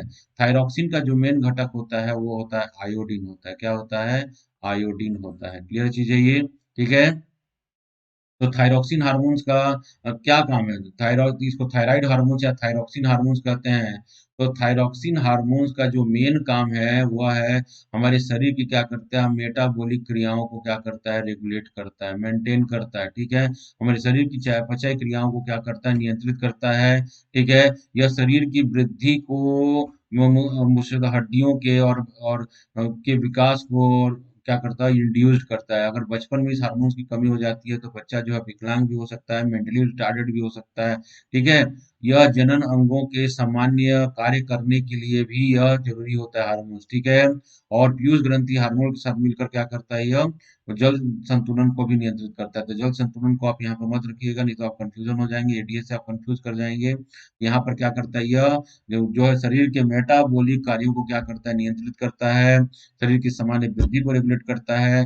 अगर बच्चों में इस हार्मोन्स की कमी हो जाता है क्या होता है, मेंटली रिटार्डेड हो जाता है। ठीक है, और इसका मेन कंपोनेंट क्या होता है, आयोडीन होता है। ठीक है, क्लियर चीज है ये, ठीक है। थायरॉक्सिन हार्मोन्स का कंपोनेंट होता है आयोडीन होता है। ठीक है, अगर मान लीजिए थायरॉक्सिन थायराइड हार्मोन्स की अगर मान लीजिए कमी हो जाए तो क्या उस बीमारी को क्या कहते हैं, उस बीमारी को कहते हैं हाइपोथायरॉयडिज्म कहते हैं। क्या कहते हैं, हाइपो, हाइपो का मतलब होता है थायराइड हार्मोन, थायरॉक्सिन हार्मोन्स की कमी से हो रहा है और थायराइड की सामान्य गतिविधि के लिए आयोडीन आवश्यक है। ठीक है, थायराइड की अल्प सक्रियता के कारण निम्न रोग होते हैं। अगर थायराइड की कमी हो जाती है तो क्या हो जाएगा कि बच्चों में जो है कमी हो जाएगी तो क्या होगा, बच्चों में बौनापन आ जाएगा और उस बीमारी को बोलते हैं क्रिटिनिज्म कहते हैं। क्या कहते हैं, थायराइडिज्म के कारण जो बौनापन आता है उसको हम क्रिटिनिज्म कहते हैं। बच्चे का जो है शारीरिक और मानसिक विकास दोनों रुक जाता है। ठीक है, आयोडीन के एड में आता है, देखिएगा इसको। तो बच्चे के कंप्लीट विकास के लिए क्या चाहिए, आयोडीन होना चाहिए। ठीक है, इसके अलावा क्या करता है, यह सेकेंडरी सेक्सुअल कैरेक्टर को भी क्या करता है, इनहेंस करता है जब एडोलेसेंस एज आता है। तो क्लियर चीज है ये, ठीक है। तो बच्चों में अगर थायराइड हार्मोन्स की कमी हो जाए उसको हम हाइपोथायरॉयडिज्म कहते हैं। हाइपोथायरॉयडिज्म का एक महत्वपूर्ण उदाहरण है क्या है, क्रिटिनिज्म है या जड़ होता है। ठीक है, इसी प्रकार बच्चों में तो जड़ बामनता हो गया। अगर वयस्कों में जो है थायराइड हार्मोन्स की कमी हो जाए तो उस बीमारी को क्या बोलते हैं, हम मिक्सोडेमा कहते हैं। क्या कहते हैं, मिक्सोडेमा कहते हैं। वयस्क में थायरोक्सिन की कमी से न्यूनतम उपापचय गति कम हो जाती है और शरीर का तापक्रम कम हो जाता है और उसकी मेटाबॉलिक हृदय धड़कन की कम हो जाती है, ब्लड प्रेशर जो है कम हो जाता है, मनुष्य सुस्त और थका थका दिखता है, किसी काम में उसको मन नहीं लगता है, उसको हाइपोथायराइडिज्म बोलते हैं। त्वचा के नीचे उत्तक द्रव्य में एकत्रित होने के कारण शरीर मोटा और भद्दा हो जाता है, ओंठ फलके और ओंठ मोटे हो जाते हैं। ठीक है, इसको हम क्या करें, इस बीमारी को कहते हैं मिक्सोडेमा कहते हैं। क्या कहते हैं, मिक्सोडेमा कहते हैं। ये क्या है, यह हाइपोथायरॉयडिज्म होता है, थायराइड हार्मोन्स की कमी के कारण हो रहा है। ठीक है, सामान्य घेंघा भी जो है वह किसके कारण होता है, यह आयोडीन की कमी के कारण हो जाता है। ठीक है, आयोडीन की कमी हो जाती है तो पिट्यूटरी ग्लैंड, तो थायराइड ग्रंथि का क्या हो जाता है, आकार जो है वह सामान्य से ज्यादा बढ़ जाता है। अगर शरीर में भोजन में आयोडीन की कमी हो जाती है तो थायरॉक्सिन हार्मोन्स नहीं बन पाता है, जिसके कारण क्या होता है, थायराइड को बार बार सिग्नल जाता है कि आप हार्मोन्स का रिलीज करिए और थायराइड ग्रंथि क्या हो जाती है, फूल जाती है और उस बीमारी को जो है गर्दन में यहाँ उभार दिखाई जाता है, जिसको हम बोलते हैं गॉइटर कहते हैं। ठीक है, तो गॉइटर किसकी कमी से हो रही है, यह आयोडीन की कमी से होता है। किसी कमी से हो रहा है, यह आयोडीन की कमी से होता है। ठीक है, आयोडीन की कमी जो है सामान्यतः उस पॉपुलेशन में पाया जाता है जो लगभग पहाड़ों या हिली स्टेशन पे रहते हैं, वहां पे आयोडीन की कमी होती है, क्योंकि आयोडीन का जो मुख्य स्रोत है वह क्या है, समुद्री भोजन है। ठीक है, समुद्री भोजन है, तो समुद्र के किनारे रहने वाले लोग जो समुद्री भोजन करते हैं उनमें आयोडीन की कमी नहीं होती है। लेकिन पहाड़ी क्षेत्रों में रहने वाले लोग अगर आयोडीन की पूर्ति नहीं करते हैं तो उनमें घेंघा जो हमको देखने लग जाता है, बेटर हो जाता है। आजकल तो ये नहीं होता, लेकिन पहले आज से 20-25 साल पहले यह कॉमन था। ठीक है, नेक्स्ट बात करते हैं हम हॉर्स मीटो का रोग, क्या बोलते हैं, हॉश्मिटो का रोग बोलते हैं। इस अवस्था में देखेंगे थायराइड ग्रंथि का स्राव जो है इतना कम हो जाता है, मतलब जब हाइपोथायरॉयडिज्म हो जाता है तो क्या करते हैं, स्राव को बढ़ाने के लिए जो है दवाइयाँ दी जाती हैं। कभी कभी दवाइयाँ जो है क्या होती हैं, वह विष का काम कर ले जाती हैं और वह थायराइड ग्रंथि को ही क्या कर देती है, वह नष्ट कर देती है। उस कंडीशन को कहते हैं हॉश्मिटो का रोग। जब थायराइड ग्रंथि आत्महत्या करे, थायराइड ग्रंथि ही नष्ट हो जाती है, ठीक है, उसको हम क्या बोलते हैं, हॉशिमिटो डिसीज कहते हैं। क्या कहते हैं, हॉशिमिटो डिसीज कहते हैं। हॉशिमिटो का डिसीज कहते हैं। हॉशिमिटो नामक वैज्ञानिक ने इसको सबसे पहले देखा था, जापान का था ये, ठीक है। इसी पर ये तो हमने देखा कि इसकी कमी से हाइपोथायराइडिज्म, थायराइड की कमी से देखा। इस पर हम देते हैं हाइपर थायराइड, मतलब थायराइड की अधिकता हो जाए तो क्या होगा, अगर थायराइड की अधिकता हो जाती है उस कंडीशन को कहते हैं हाइपर थायरॉयडिज्म। हाइपर थायरॉयडिज्म कहते हैं। तो हाइपर हो गया मतलब बढ़ गया है। इसका क्या है, इसमें आंख जो है वह बाहर की ओर निकले हुए दिखे, जिसको बोलते हैं एक्सोपैथेल्मिक गोइटर कहते हैं। आंख का जो है बहुत ज्यादा जो है उभार आ जाता है। शरीर का मेटाबॉलिक रेट जो है हाई हो जाता है। व्यक्ति जो है दुबला पतला दिखाई देना, उसका शरीर जो हमेशा गर्म बना रहता है, ठीक है। यह लक्षण जो है क्या है, यह हाइपर थायरॉयडिज्म के लक्षण है। याद रखेंगे इसमें, इसको बोलते हैं एक्सोपैथेल्मिक गोइटर। आंख जो है एकदम बाहर की ओर दिखाई देने लग जाती है। इसका लगता है आंख जो है वो तो एक बॉल के जैसे हो जाता है, ठीक है। और शरीर का तापमान जो हमेशा बढ़ा रहता है और मेटाबॉलिक रेट जो है हाई हो जाता है। क्लियर चीजें। तो इस प्रकार की कंडीशन को हम कहते हैं एक्सोपैथेल्मिक गोइटर या हाइपरथायरॉयडिज्म कहते हैं।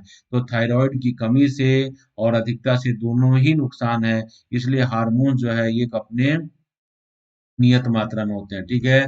तो क्रिटिनिज्म, मिक्सोडीमा, गॉइटर और हॉस्मिटो यह है हाइपोथायराइडिज्म है। हाइपरथायराइडिज्म में एक्सोपेथोल्मिक गॉइटर या मतलब आंख का घेंगापन बोल सकते हैं इसको, ठीक है। यह क्या है, हाइपरथायराइडिज्म के कारण होता है, ठीक है। थायराइड के नीचे के पास ही स्टूडेंट एक और ग्रंथि होती है गर्दन में, जो ट्रेकिया के थायराइड के पास ही स्थित होती है। उस ग्रंथि का नाम है पैराथेराइड। क्या है, पैराथेराइड है। क्लियर चीजें। यह थायराइड के ही नीचे स्थित होती है, ठीक है। पैराथायराइड ग्रंथियां जो है मटर के दाने, मटर के दोनों के बराबर, दाने के बराबर होती है और इनकी संख्या जो है 4 होती है। कितनी होती है, 4 होती है।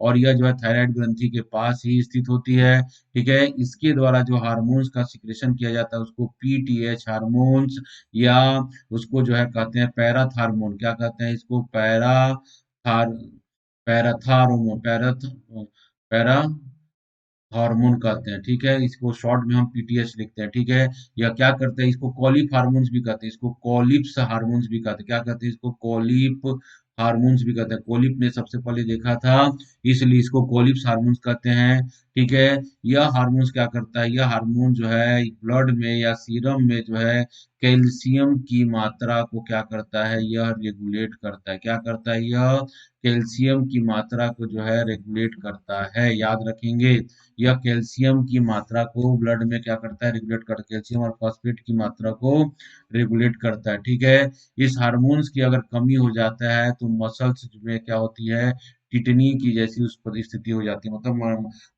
मांसपेशियों में जो है ऐंठन और कंपन और अकड़न पैदा हो जाती है। उस कंडीशन को क्या कहते हैं, टिटेनी कहते हैं। इस हार्मोन्स की कमी से क्या हो जाता है, टिटेनी नामक लक्षण ये मतलब देखने को मिलते हैं, ठीक है।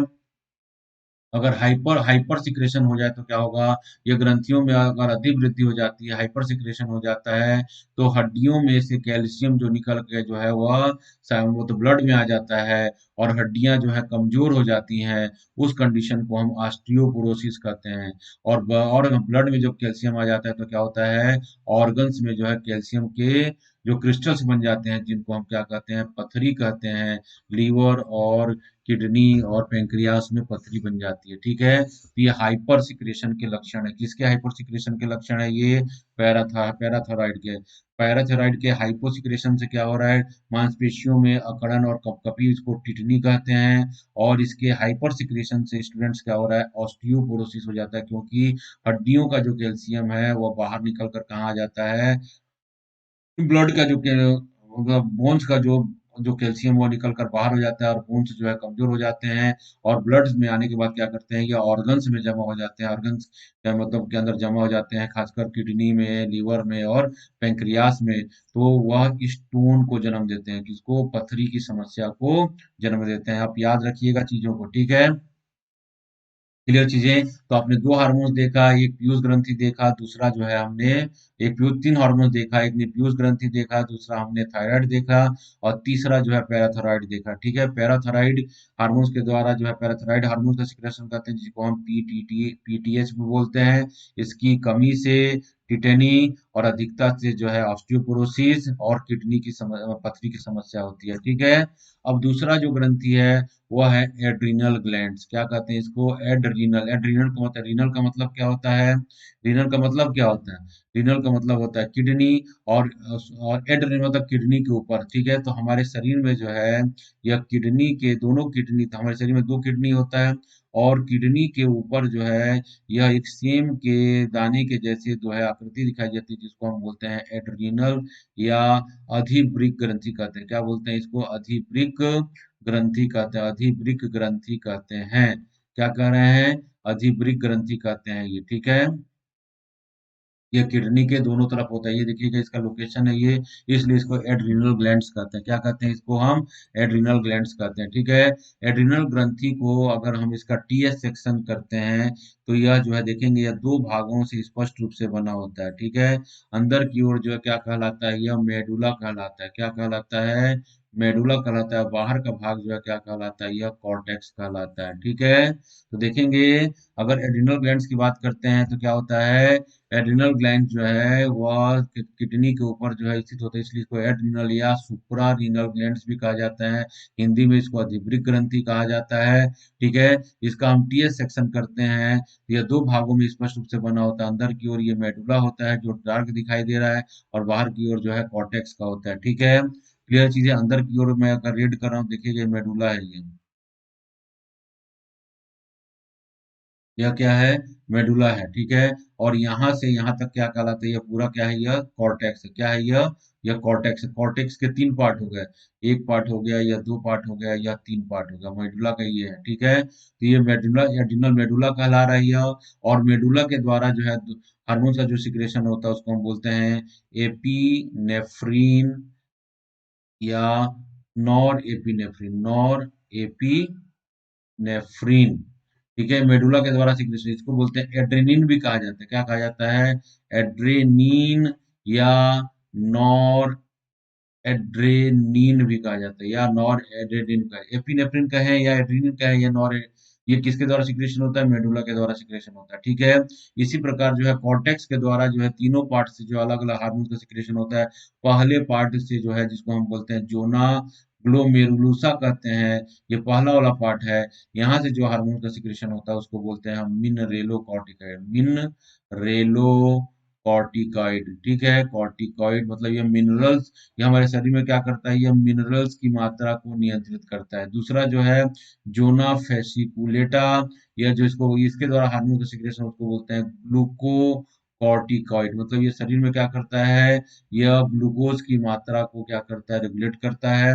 तीसरा जो है क्या है, रेटिकुलेटा है। जोना रेटिकुलेटा मतलब यह क्या करता है, यह सेक्स हार्मोन्स का सिक्रेशन का, एडिनल सेक्स हार्मोन्स का सिक्रेशन करता है, जो सेकेंडरी जो है सेक्सुअल कैरेक्टर्स को क्या करता है, एक्सप्रेस करता है। सेकेंडरी सेक्सुअल कैरेक्टर का मतलब होता है पुरुषों में दाढ़ी मूछ आना, आवाज का भारीपन होना। महिलाओं में सेकेंडरी सेक्सुअल कैरेक्टर होता है आवाज का पतला होना, स्किन का तेलिया होना, स्किन स्किन जो है स्मूथनेस होना, लाइट होना, ठीक है। यह जो कैरेक्टर्स होते हैं क्या, सेकेंडरी सेक्सुअल कैरेक्टर होता है। मेमोरी ग्लैंड्स का विकास होना, ठीक है।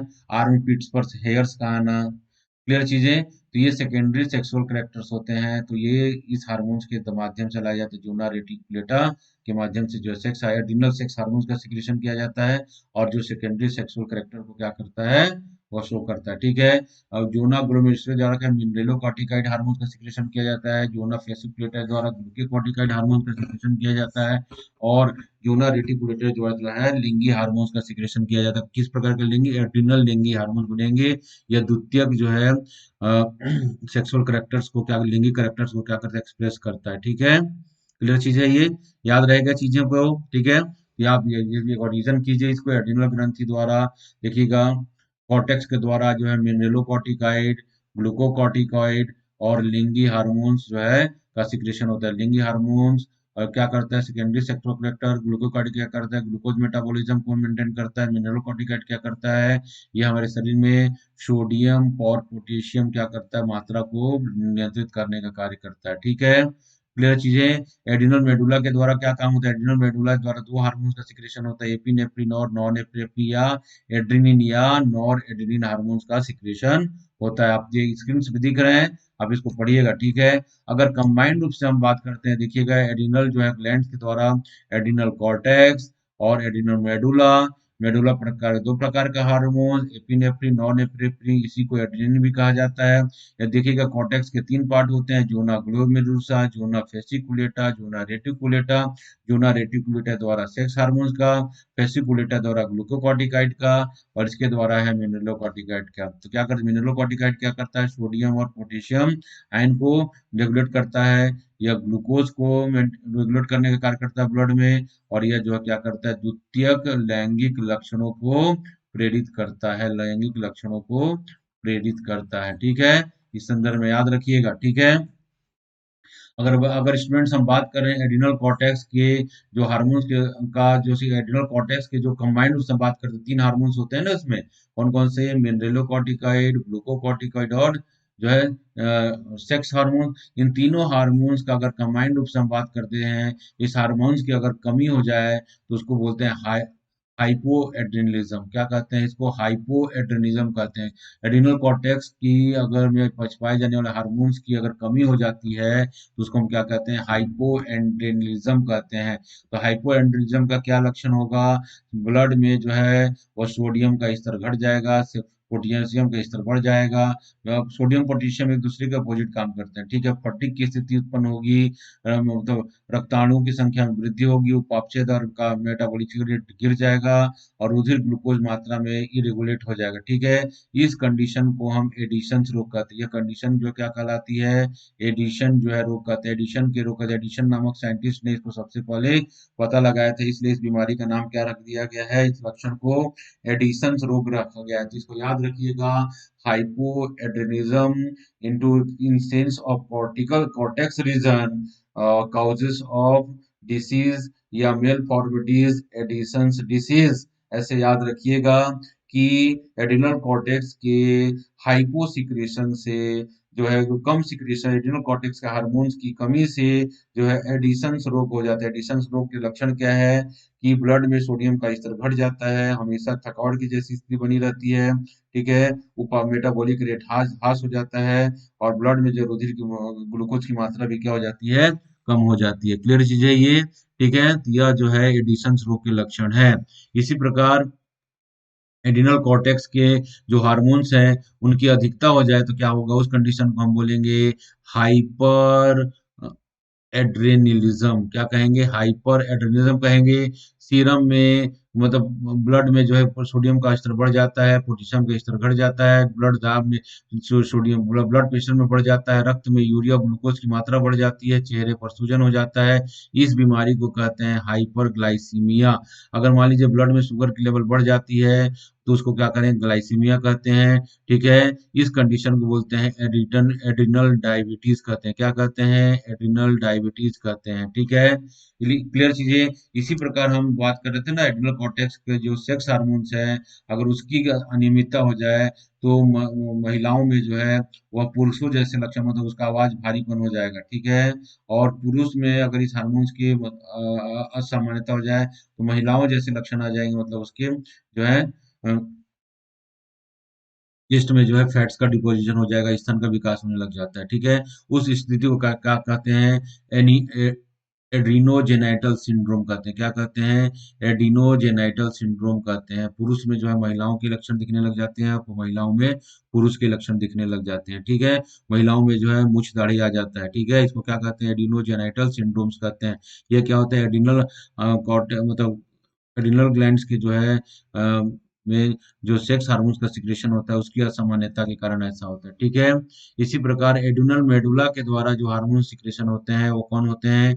एड्रेनिन और नॉर एड्रिन होते हैं। इनको एपिनेफ्रिन या नॉर एपिनेफ्रिन कहते हैं। ठीक है, यह क्या हार्मोन्स क्या काम करते हैं? देखिएगा, इनको संकटकालीन हार्मोन्स कहते हैं। क्या कहते हैं? यह संकट के समय यह हार्मोन्स जो है वह रिलीज होते हैं इसलिए। ठीक है, और इनमें 75% भाग जो है वह जो क्या होता है? नॉर एपिनेफ्रिन का होता है, और 25% भाग जो है एपिनेफ्रिन का होता है। याद रखिएगा, और यह दोनों हार्मोन जो है कंबाइंड रूप से कार्य करती है। ठीक है, क्लियर चीज है ये। इसको क्या कहते हैं? संकटकालीन हार्मोन्स कहते हैं। तो क्या समझिएगा क्या होता है? मान लीजिए आप किसी रास्ते पे चल रहे हैं, आप किसी रास्ते में जा रहे हैं, रास्ते में जा रहे हैं। ठीक है, अचानक जो है आपके सामने जो है सांप दिख जाता है। क्या होता है? सांप जो है वो दिख जाता है, स्नेक दिख जा रहा है। ठीक है, सांप दिख जाता है, तो सांप दिखने के बाद अचानक आपके शरीर में क्या प्रतिक्रिया हो रही? क्या होती है? क्या होती है? देखिएगा प्रतिक्रिया क्या हो रही है। हृदय का धड़कन बढ़ जाए, हृदय हार्ट बीट क्या होता है? हृदय का धड़कन क्या होगा? बढ़ जाएगा। दूसरा, आंख फैल जाएगी, आंख की पुतलियां जो है फैल जाएंगी। ठीक है, ब्लड प्रेशर बढ़ जाएगा, रक्त का प्रवाह जो बढ़ जाता है। ठीक है, बोलते हैं रोंगटे खड़े हो जाएंगे, रोंगटे खड़े हो जाना होता है। ठीक है, तो यह जब लक्षण सब लक्षण दिखाया जाता है, किसके कारण होता है? यह एड्रेनिन हार्मोन्स के कारण होता है। क्या कहते हैं इसको? एड्रेनिन हार्मोन्स के कहते हैं। और कुछ देर बाद क्या होगा? एड्रेनिन हार्मोन्स जब सिक्रेशन होता है तो क्विक डिसीजन लेना होता है, क्विक डिसीजन लेना होता है। अरे सांप है, इसको क्या करें? आप वहां से भागना है। ठीक है, तो भागने के लिए क्या होता है? अगर आप भूखे भी हैं, आपके शरीर में एनर्जी भी नहीं है, तो क्या होता है? इस हार्मोन के कारण जो है आपको क्विक एनर्जी मिलती है, और अब क्या होता है? कमजोर व्यक्ति भी क्या होता है? वह भागने लग जाता है। इसी प्रकार देखते हैं जिसको पेड़ पर चढ़ नहीं आता, शेर को देखा धाए से पेड़ पर चढ़ गए, उसको पता नहीं कहाँ से एनर्जी मिल जाता है, वो पेड़ पर भी चढ़ जाता है। ठीक है, तो डर या भय के कारण की स्थिति से निपटने के लिए इस प्रकार के हार्मोन का सिक्रेशन हो, जिससे जीवन की रक्षा किया जा सके। ठीक है, इसलिए इसको संकटाकालीन हार्मोन्स भी कहते हैं। जैसे एड्रेनलिन हार्मोन का सिक्रेशन होता है, ये लक्षण होता है, उसकी कुछ देर बाद जो है सांप वहां से गुजर गया, या आपने दौड़ कर कुछ अपना डिस्टेंस मत डाल लिया, तो आपको डर नहीं लगता, तो क्या होता है? नॉरएड्रेनालिन का सिक्रेशन होता है, कूल डाउन करता है, हृदय की धड़कन को कम करता है, आंखों की पुतलियों को शिथिल करता है। ठीक है, और जो है ब्लड प्रेशर को कम करता है। तो क्या करता है? यह दोनों जो है कंबाइंड रूप से काम करते हैं। एड्रेनलिन उसको अपोजिट प्रभाव को क्या करता है? नॉरएड्रेनालिन। दोनों ही क्या करते हैं? दोनों ही हार्मोन जो है संयुक्त रूप से क्या करते हैं? संकट के काल में क्या करते हैं? जीवन से हमको रक्षा करने का काम करते हैं। इस हिसाब से समझेंगे। ठीक है, इसको क्या बोलते हैं? इस हार्मोन्स को संकटाकालीन हार्मोन्स भी कहते हैं, या इस हार्मोन्स को लड़ो या भागो हार्मोन्स कहते हैं। सांप दिख गया, सांप को मारना है या उसको देखकर भाग जाना है। अगर सांप भयानक टाइप का रहेगा, अगर सिर रहेगा तो भाग जाओ, अगर सांप है तो मारो, या उसको भाग छोड़ दो, भाग दो। ये डिसीजन लेने में मतलब इसको लड़ो या भागो हार्मोन्स भी कहा जाता है। याद रखिएगा, इसको क्वेश्चन ऐसे बहुत सारे एग्जाम में आते हैं। तो एड्रिनल ग्लैंड्स के द्वारा जो हार्मोन्स का सिक्रेशन होता है, कॉर्टेक्स के द्वारा 3 प्रकार के हार्मोन्स, और मेडुला के द्वारा जो है क्या होते हैं? 2 प्रकार के हार्मोन्स का सिक्रेशन होता है। ठीक है, इसको आपने पढ़ा है, क्लियर चीज है ये। ठीक है, अब देखेंगे स्टूडेंट्स, आपको हम बात करते हैं आइलेट्स, और ये है पेंक्रियास। यह क्या है? पेंक्रियास की हम बात कर रहे हैं। नेक्स्ट जो gland, endocrine glands of pancreas, या इसको क्या कहते हैं? अग्नाशय। क्या कह रहे हैं हम? अग्नाशय कह रहे हैं। आपको स्क्रीन नहीं दिख रहा होगा तो कोई बात नहीं, आप लोग सुनिए इस बात को। तो अग्नाशय जो है क्या है? ये एक प्रकार का आपको बताइए, अग्नाशय क्या है? ये मिश्रित ग्रंथि होती है ना, इसमें कोशिकाओं का एक सेल समूह पाया जाता है, जिसे हम क्या कहते हैं? Islets of Langerhans. क्या कहते हैं? आइलेट्स ऑफ लैंगरहैंस कहते हैं। कोशिकाओं का एक समूह पाया जाता है। ठीक है, इन कोशिकाओं में 4 प्रकार के सेल होते हैं। अल्फा सेल होता है, बीटा सेल होता है, डेल्टा सेल होता है, और गामा सेल, या इसको एफ सेल भी कहा जाता है। क्या कहता है? Gamma cell. गामा सेल जो है या एफ सेल जो है, ये क्या करता है? यह पाचक रस का सिक्रेशन करता है, और जो वाहिकाओं के माध्यम से क्या होता है? यह इंटेस्टाइन में चला जाता है, इसलिए क्या है? यह बाह्यस्रावी ग्रंथि हो गया। लेकिन अल्फा बीटा और डेल्टा में क्या होता है, यह अंतःस्रावी ग्रंथि है। अल्फा कोशिकाओं के द्वारा जो है यह ग्लूकेगॉन हार्मोन्स का सिक्रेशन करते हैं, ठीक है, जो क्या करता है, ग्लूकोज मेटाबॉलिज्म को रेगुलेट करता है, मतलब ब्लड में क्या करता है, ग्लूकोज की मात्रा को बढ़ाता है। और बीटा कोशिकाओं, याद रखिएगा, याद रखिए इसको, बीटा कोशिकाओं के द्वारा जो है हमेशा जो है इंसुलिन का सिक्रेशन किया जाता है। किसका रक्त किया जाता है, इंसुलिन का सिक्रेशन किया जाता है, जो रक्त में ग्लूकोज के लेवल को क्या करता है, वह कम करने का काम करता है, ठीक है। तो हमेशा आपके एग्जाम में क्वेश्चन होता है कि वह कौन सा हार्मोन्स है जो ग्लूकोज मेटाबॉलिज्म को रेगुलेट करता है, या ब्लड की मात्रा को, शरीर से खून में से ब्लड की मात्रा को क्या करता है, कम करता है, वह इंसुलिन हार्मोन्स है। और किस कोशिकाओं द्वारा स्रावित होता है, यह बीटा कोशिकाओं द्वारा स्रावित होता है। आप लोग इसको याद रखिएगा, ठीक है। और तीसरा जो है डेल्टा कोशिका है, यह जो एक प्रकार का हार्मोन्स का सिक्रेशन होता है, इसका होते हैं सोमेटोस्टेटिन, क्या कहते हैं, सोमेटोस्टेटिन हार्मोन्स होता है। यह वृद्धि हार्मोन्स के उल्टा काम करता है, ठीक है। तो जो जो है बौने रहते हैं, और जो बौने रह जाते हैं उनमें वृद्धि हार्मोन्स की कमी होती है। तो वृद्धि हार्मोन्स की कमी रहती है तो कौन से हार्मोन्स की ज्यादा होती है, तो सोमेटोस्टेटिन जो है वो वृद्धि हार्मोन्स की तुलना में जब बढ़ जाता है तो वृद्धि को क्या करता है, रोक देता है। जो संसार के सबसे जो छोटे हैं मनुष्य हैं उनको हम पिग्मी कहते हैं। जो कालाहारी, मतलब जो सवाना सवाना बोलते हैं, जो इक्वेटर के पास जो अफ्रीका में पाए जाते हैं, पिग्मी मैन होते हैं, 4 फीट उनका औसत हाइट होता है। उन आदमियों के में देखा गया है कि सोमेटोस्टेटिन की मात्रा जो है वृद्धि हार्मोन से ज्यादा होती है, इसलिए क्या करते हैं, वह बौने हो जाते हैं, ठीक है। तो पेंक्रियास या अग्नाशय ऐसी मिश्रित ग्रंथि है। और आइलेट्स, इनमें कोशिकाओं का एक समूह पाया जाता है जिसको हम क्या बोलते हैं, आइलेट्स ऑफ लैंगरहैंस कहते हैं। और यहाँ जो है कोशिकाएं जो है क्या करती है, अल्फा बीटा और डेल्टा जो है अंतःस्रावी ग्रंथि के नेचर को शो करती है, जबकि एफ सेल या जो गामा सेल जो है यह एक्सोक्राइन नेचर को शो करती है, पाचक रस का सिक्रेशन करती है। लेकिन अल्फा सेल द्वारा ग्लूकेगॉन हार्मोन्स का, जो ब्लड में ग्लूकोज की मात्रा को बढ़ाता है, बीटा सेल द्वारा इंसुलिन हार्मोन्स का, जो ब्लड में क्या करता है, इंसुलिन की मात्रा को नियंत्रित करता है, देखिएगा, ठीक है। इस हार्मोन्स की अगर अधिकता हो जाती है ना, मतलब इंसुलिन की अगर शरीर में कमी हो जाए तो क्या हो जाएगा, इंसुलिन की अगर कमी हो जाएगा तो ब्लड में क्या होगा, शर्करा क्या, शुगर का लेवल क्या हो जाएगा, ब्लड में बढ़ जाएगा। और ब्लड हो जाएगा तो उसको हम क्या बोलेंगे, व्यक्ति जो है क्या होगा, शुगर का पेशेंट हो गया, मतलब वह डायबिटीज हो गया। उस कंडीशन को बोलते हैं डायबिटीज में मेलिएटस कहते हैं, क्या कहते हैं, डायबिटीज मेलिएटस कहते हैं। जब मनुष्य के शरीर में ग्लूकोज की मात्रा जो है 160 एमएम पर 100 एमएल रक्त में ज्यादा हो जाता है, उस कंडीशन को जो है हाइपरग्लाइसीमिया कहते हैं। जब ग्लूकोज का लेवल जो है किसी के ब्लड में 160 मिलीग्राम मिलीग्राम पर 100 एमएल जो ब्लड में हो जाएगा तो वह शुगर का पेशेंट कहलाता है, ठीक है। क्लियर चीज है ये आप देखिएगा, ठीक। ग्लाइकोसूरिया, जब रक्त में ग्लूकोज की मात्रा जो है 300 से 500 एमएल प्रति लीटर में, जब शरीर जब जब जो है ब्लड में जो है वो ब्लड की शुगर की मात्रा 300 से ऊपर पहुंच जाती है तो तो यूरिन में भी क्या होता है, शुगर की दिखने लग जाता है, ग्लूकोज का त्याग होने लग जाती है। इस सिचुएशन को हम ग्लाइकोसूरिया कहते हैं। मतलब ब्लड में तो लेवल बढ़ा है, उसके कारण जो है यूरिनल में भी क्या हो रहा है, शुगर हो रहा है, मतलब ग्लूकोज निकल रहा है। इस कंडीशन को ग्लाइकोसूरिया कहते हैं, ठीक है। और और इसका लक्षण क्या है, पॉलीयूरिया। तो ग्लाइकोसूरिया जब बढ़ जाती है तो व्यक्ति को जब मूत्र बार बार उसको यूरिनल जाने की आवश्यकता, डायबिटीज का लक्षण है, डायबिटीज के पेशेंट के जो है बार बार जो है पेशाब लगता है, ठीक है, उस कंडीशन को पॉलीयूरिया कहते हैं। क्लियर है। पॉलीयूरिया होगा तो क्या होगा, प्यास बार बार लगेगा, उसको पॉलीडिप्सिया भी कहते हैं। क्लियर चीजें, ये समझिएगा। और बहुत अधिक मात्रा जब ग्लूकोज का लेवल अधिक बढ़ जाता है तो शरीर जो है बेहोश होने लग जाता है, उस सिचुएशन को कहते हैं कीटोसिस कहते हैं, ठीक है। ये सब शुगर के क्या है, ये लक्षण है, ठीक है। तो इंसुलिन की कमी से क्या हो जाता है, डायबिटीज मिलेटस हो जाता है, बीमारी मतलब शुगर की बीमारी लग जाती है। क्लियर चीजें। तो हार्मोन्स की अधिकता और कमी दोनों प्रकार के क्या होते हैं, हमको विकार जनरेट करते हैं, विकार उत्पन्न करते हैं। क्लियर चीजें ये, ठीक है। नेक्स्ट जो एंडोक्राइन ग्लैंड्स हैं, हम जनन की बात करते हैं, गोनेड्स की बात करते हैं, ठीक है। तो गोनेड्स भी क्या करते हैं, यह अंतःस्रावी ग्रंथि का काम करते हैं। मेल में मेल गोनेड्स, और पुरुष में जो है पुरुष जन जन ग्रंथियां, और महिलाओं में जो है महिलाएं जो है और वह जो है महिला जनन ग्रंथियां काम करती है, ठीक है।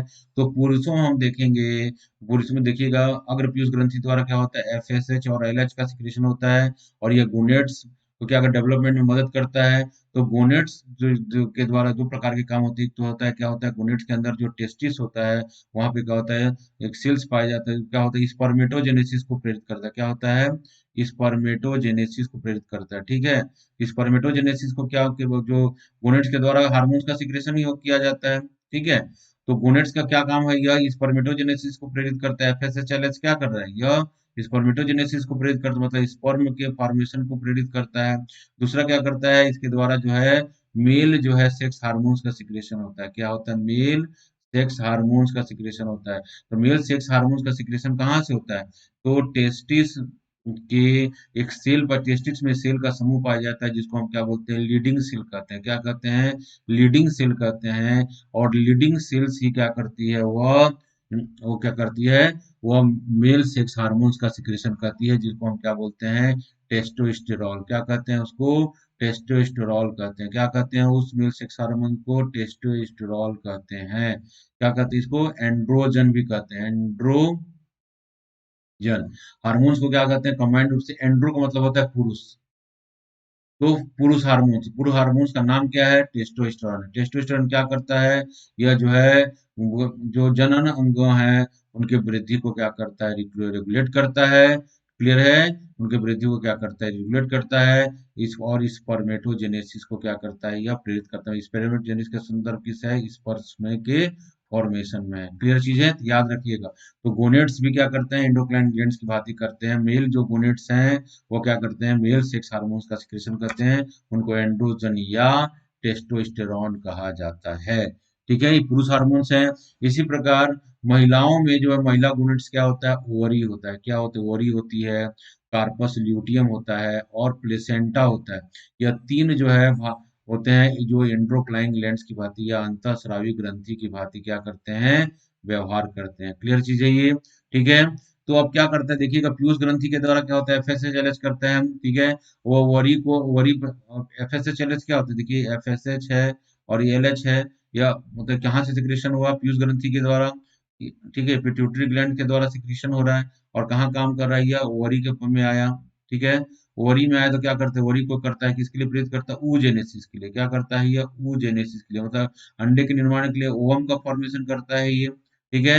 क्लियर चीज है, ये ओवम के फॉर्मेशन के लिए प्रेरित करता है। और दूसरा क्या है, ओवम का फॉर्मेशन हो जाता है, ठीक है। और क्या करता है यह, और सेक्स ऑर्गन के डेवलपमेंट में मदद करता है, ठीक है। क्लियर चीज है ये, ठीक है। तो oogenesis को प्रेरित कर रहा है, ओवम को फॉर्मेशन को प्रेरित कर जाता है, ठीक है। अब ओवम का जो फॉर्मेशन हो जाता है, उसके बाद क्या होता है, ओवुलेशन होता है, ठीक है। ओवुलेशन हो जाता है, उसके बाद क्या होता है, अगर वो फर्टिलाइज्ड हो जाता है तो क्या बनाता है वह, कार्पस ल्यूटियम बनाता है। क्या होता है, फर्टिलाइज होने के बाद वो क्या बनाता है, वह कार्पस ल्यूटियम स्ट्रक्चर बनाता है ना। और कार्पस ल्यूटियम जो है खुद एक एंडोक्राइन ग्लैंड्स की भांति व्यवहार करता है। ये क्या करता है, प्रोजेस्टेरॉन हार्मोन्स का सिक्रेशन करता है, ठीक है। किस प्रकार के हार्मोन्स का सिक्रेशन, ओवरी के द्वारा एस्ट्रोजन हार्मोन्स का सिक्रेशन होता है, ठीक है। और ओवरी के द्वारा एस्ट्रोजन हार्मोन का सिक्रेशन हो रहा है। और कार्पस ल्यूटियम के द्वारा क्या हो रहा है, प्रोजेस्टेरॉन हार्मोन्स का सिक्रेशन हो रहा है, क्या हो रहा है, प्रोजेस्टेरॉन हार्मोन्स का सिक्रेशन हो रहा है, ठीक है। तो ओवरी के द्वारा जो oestrogen hormone, female sex hormones है, तो फीमेल सेक्स हार्मोन का क्या हो, एस्ट्रोजन, एस्ट्रोजन को, इसको ऐसे लिखते हैं, एस्ट्रोजन, ठीक है। तो एस्ट्रोजन का जो सिक्रेशन हो रहा है वो क्या करेगा, फीमेल सेक्स ऑर्गन्स को क्या करता है, डेवलपमेंट करता है। क्लियर चीजें, और याद रखिएगा, फीमेल सेक्स ऑर्गन्स के डेवलपमेंट में क्या करता है, यह मदद करता है, ठीक है। और प्रोजेस्टेरॉन क्या होता है, कार्पस ल्यूटियम जो है वो एक एंडोक्राइन ग्लैंड की भांति जब फर्टिलाइज्ड हो जाता है एग, वो अब जो फर्टिलाइज होता है एक संरचना बनाता है, जिसको हम बोलते हैं कार्पस ल्यूटियम। और कार्पस ल्यूटियम के द्वारा जो हार्मोन का सिक्रेशन प्रोजेस्टेरॉन बोलते हैं, इसी को बोलते हैं प्रेगनेंसी मेंटेनिंग हार्मोन्स का, जिसको क्या बोलते हैं, प्रेगनेंसी मेंटेनिंग हार्मोन्स के माध्यम से जो है प्रेगनेंसी क्या होती है, मेंटेन होता है ये हार्मोन्स के कारण, ठीक है। अगर ये हार्मोन्स नहीं होगा तो क्या होगा, वो जो है मिसकैरेज हो जाता है, ठीक है। तो प्रेगनेंसी मेंटेन नहीं होती है, हार्मोन बहुत जरूरी है। और इसी के माध्यम से जो है अगर प्रेगनेंसी का जो टेस्ट किया जाता है तो यूरिन में जो है प्रोजेस्टेरोन हार्मोन्स ही आता है, जिसके कारण जो है प्रेगनेंसी होने का पता चलता है। ठीक है, तो इसको प्रेगनेंसी मेंटेनिंग हार्मोन्स भी कहा जाता है। यह एम्ब्रियो क्या करता है, इम्प्लांटेशन यूट्रस में स्थापित करने में मदद करता है। ठीक है, क्लियर चीजें। तीसरा जो हार्मोन्स है वह हार्मोन्स का नाम है क्या है, रिलैक्सिन है। तो रिलैक्सिन जो हार्मोन्स है यह किसके द्वारा सिक्रेशन किया, प्लेसेंटा के द्वारा सिक्रेशन किया जाता है। ठीक है, प्लेसेंटा के द्वारा सिक्रेशन हो जाता है। यह हार्मोन जो प्लेसेंटा के द्वारा प्रसव के दौरान इसका निर्माण किया जाता है, और प्रसव के समय क्या करता है, यह प्यूबिक जो सिम्फाइसिस है, यह हड्डी जो है इसको क्या करता है, रिलैक्स करता है, इसको फैला देता है, जिससे बर्थ जो है वह आसानी से पैसेज बड़ा हो जाता है और बर्थ जो है आसानी से हो जाता है। ठीक है, तो बर्थ के समय यह मदद करता है। और इसका सिक्रेशन किसके द्वारा हो रहा है, प्लेसेंटा के द्वारा होता है। ठीक है, तो ये फीमेल सेक्स हार्मोन्स में कौन कौन से देखा आपने, एस्ट्रोजन देखा। ठीक है, दूसरा प्रोजेस्ट्रॉन देखा, क्या देखा, प्रोजेस्ट्रॉन। तीसरा क्या देखा, रिलैक्सिन देखा। क्लियर चीज है ये, तो याद रखिएगा। मेल सेक्स हार्मोन्स कौन से हैं, मेल सेक्स हार्मोन में है टेस्टोस्टेरॉल है। ठीक है, जो स्पर्मेटोजेनेसिस स्पर्म को फॉर्मेशन को मदद करता है। क्लियर है। और एस्ट्रोजन क्या करता है, यह ओवम के निर्माण को मदद करता है। प्रोजेस्टेरोन क्या करता है, प्रेगनेंसी को मेंटेन करने का काम करता है। रिलैक्सेशन क्या करता है, ये डिलीवरी में हेल्प करता है। क्लियर चीज है ये, तो ऐसे आप याद रखेंगे। इसके अलावा देखेंगे अगली जो ग्रंथि होती है, एक और ग्रंथि जिसका नाम क्या है, थाइमस ग्रंथि। क्या है, थाइमस ग्रंथि। ठीक है, यह ग्रंथि जो है हृदय के ठीक आगे स्थित होता है, और भ्रूणावस्था से सहसावस्था की यह बड़ी होती चली जाती है। और जैसे ही बच्चा जो है 12 साल से ऊपर होता है, धीरे धीरे इसका क्या होता है, फंक्शन डिसफंक्शन होना चालू हो जाता है यह। ठीक है, तो यह क्या करता है, थाइमोसिन नामक हार्मोन का सिक्रेशन करता है। यह प्रतिरक्षा तंत्र को डेवलप करता है। ठीक है, यह जो शिशुओं में जो है प्रतिरक्षा तंत्र को क्या करता है, यह प्रतिरक्षा तंत्र के रूप में कार्य करता है। ठीक है, तो और 12 वर्ष की उम्र के बाद जो है धीरे धीरे इसका प्रभाव खत्म होने लगता है, और वृद्धावस्था में जो है यह निष्क्रिय पड़ा रहता है। ठीक है, ये क्या करता है, यह जब तक बच्चों का जो इम्यून सिस्टम नहीं डेवलप हो जाता प्रॉपर, तब तक क्या करता है, इम्यूनिटी को क्या करता है, वह निर्धारित प्रतिरक्षा तंत्र को डेवलप कर। इसके द्वारा जो हार्मोन्स है वह क्या है, थाइमोसिन हार्मोन्स है। याद रखेंगे इसको। ठीक है, एक और हार्मोन्स है जिसको हम बोलते हैं पीनियल बॉडी। यह भी जो है कहाँ पाया जाता है, यह ब्रेन में पाया जाता है। कहाँ पाया जाता है, यह ब्रेन में पाया जाता है। ठीक है, याद रखेंगे। और इसके द्वारा जो हार्मोन्स का सिक्रेशन होता है उसका नाम है मिलेटोनिन हार्मोन्स है।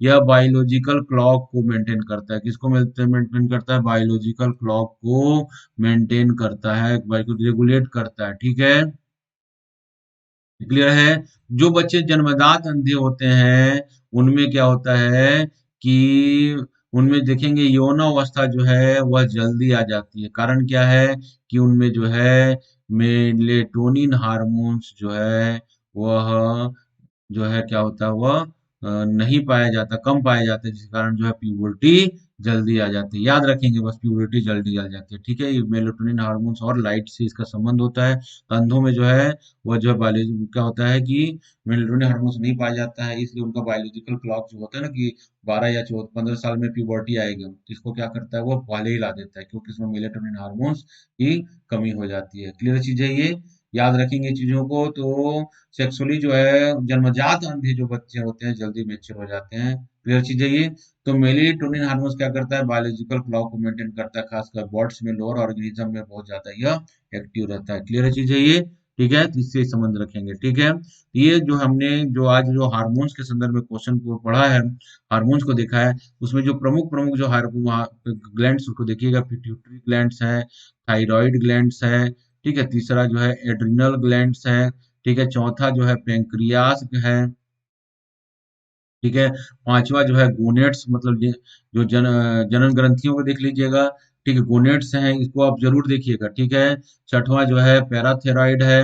ठीक है, उसके बाद थाइमस और पिनियल को आप देख सकते हैं। लेकिन यहाँ से इस पार्ट से जो क्वेश्चंस अक्सर आपके एग्जाम में आते हैं। ठीक है, तो इस वीडियो को जो है आप दो बार 3 बार जरूर देखिएगा, जिससे आपके हार्मोन्स के संदर्भ में सारे कॉन्सेप्ट क्लियर हो जाएंगे। ठीक है। अब जो है कुछ एमसीक्यू है जो आपको यूपीएससी के एग्जाम में या अदर एग्जाम में पूछे गए हैं, उससे हम अभ्यास कर लेते हैं। कुछ क्वेश्चन को देखते हैं। देखिएगा, सूची 1 अंतःस्रावी ग्रंथि और सूची 2 में जो है उनके हार्मोन्स के नाम दिए गए हैं। इसको कॉलम मैच कीजिए, देखते हैं कौन जवाब देता है। जनन ग्रंथि, पीयूष ग्रंथि, अग्नाशय, अधिवृक्क। ठीक है। तो इसके सामने दिया इंसुलिन, पीयूष ग्रंथि द्वारा प्रोजेस्टेरोन, अग्नाशय द्वारा वृद्धि हार्मोन। तो याद रखिए, जनन ग्रंथि के द्वारा कौन सा हार्मोन्स होता है बताइए। तो फीमेल जनन ग्रंथि द्वारा जो है प्रोजेस्टेरोन, अभी तो पढ़े हैं आप। ठीक है। तो ए का क्या हो जा रहा है, दो आंसर प्रोजेस्टेरोन हो रहा है। बी है पीयूष ग्रंथि के द्वारा कौन सा हार्मोन सिक्रेशन हो रहा है, तो ग्रोथ हार्मोन्स ना, अगर पीयूष ग्रंथि के द्वारा। तो बी का क्या हो रहा है, 3 हो रहा है। ठीक है। और अग्नाशय का द्वारा हार्मोन्स क्या है, अग्नाशय के द्वारा आपको मालूम है बीटा कोशिकाओं द्वारा इंसुलिन का सिक्रेशन किया जाता है, तो सी का 1 हो जाएगा। और अधिवृक्क मतलब एड्रिनल ग्रंथि द्वारा क्या होता है, कार्टिसोल, ये सही है। ठीक है। तो इसका डी का आंसर जो है क्या हो जाएगा, यह 4 हो जाएगा। ठीक है। तो आपको 3 भी मालूम है, तो आप आराम से करते हैं। 8 2 3 2 3 1 4, 2 3 1 4 किस में है, तो सी में है, तो ये आंसर होगा। ठीक है। तो इस हिसाब से आपको क्वेश्चंस को अटेम्प्ट करने हैं। ठीक है। ऐसा जब क्वेश्चन बनने लगेगा तो समझिए कि आपको एग्जाम निकलने वाला है। ठीक है। ये आपको दिख नहीं रहा होगा, थोड़ा सा धुंधला आ रहा है, तो मैं आपको पढ़ के बता दे रहा हूँ। अगर अग्नाशय खराब हो तो क्या होगा। अग्नाशय का मतलब है पेंक्रियास। अगर पेंक्रियास खराब हो जाएगा तो क्या होगा, लिखा पहला लिखा पाचन क्रिया ठीक से नहीं होगी। ठीक है। पाचन क्रिया ठीक से नहीं होगी, ये भी ठीक है, पाचन क्रिया ठीक नहीं होगी। ठीक है। इंसुलिन और ग्लूकेगॉन नहीं बनेंगे, यह भी ठीक है। और रक्त का निर्माण बंद हो जाएगा, रक्तचाप बढ़ जाएगा। ठीक है। अगर अग्नाशय खराब हो जाएगा तो क्या हो जाएगा, तो पाचन क्रिया भी ठीक नहीं होगी, ये भी सही है, क्योंकि पाचक रस नहीं होंगे।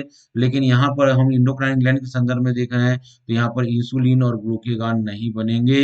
इसका आंसर क्या हो जाएगा, इस संदर्भ बेस्ट आंसर जो है क्या होगा, बी हो जाएगा। ठीक है। पाचन क्रिया तो ठीक नहीं होगी, ये भी सही है। अगर दो होता तो मैं ए और बी दोनों सही आंसर होते हैं। ठीक है। लेकिन अगर चारों के हिसाब देखेंगे तो सबसे बेस्ट आंसर जो है इसका क्या होगा, बी होगा। ठीक है। नेक्स्ट हम क्वेश्चन देखते हैं, देखिएगा पढ़िएगा। यदि किसी प्राणी को कार्बोहाइड्रेट से भरपूर चीजें खाने की दी जाती है, कार्बोहाइड्रेट दिया जा रहा है, तो उसके ब्लड में क्या होगा, शुगर का लेवल बढ़ जाएगा। और रक्त में शर्करा का सांद्रण स्थिर बने रहने की प्रकृति होगी। अगर मान लीजिएगा शुगर दिया गया है, अगर वो कार्बोहाइड्रेट युक्त भोजन खा रहा है, उसके ब्लड में जो है ग्लूकोज का लेवल तो बढ़ना चाहिए, लेकिन बढ़ना ग्लूकोज लेवल नहीं बढ़ रहा है बराबर मात्रा में, अगर फिक्स मात्रा में बना हुआ है, तो यह किस कारण से हो रहा है।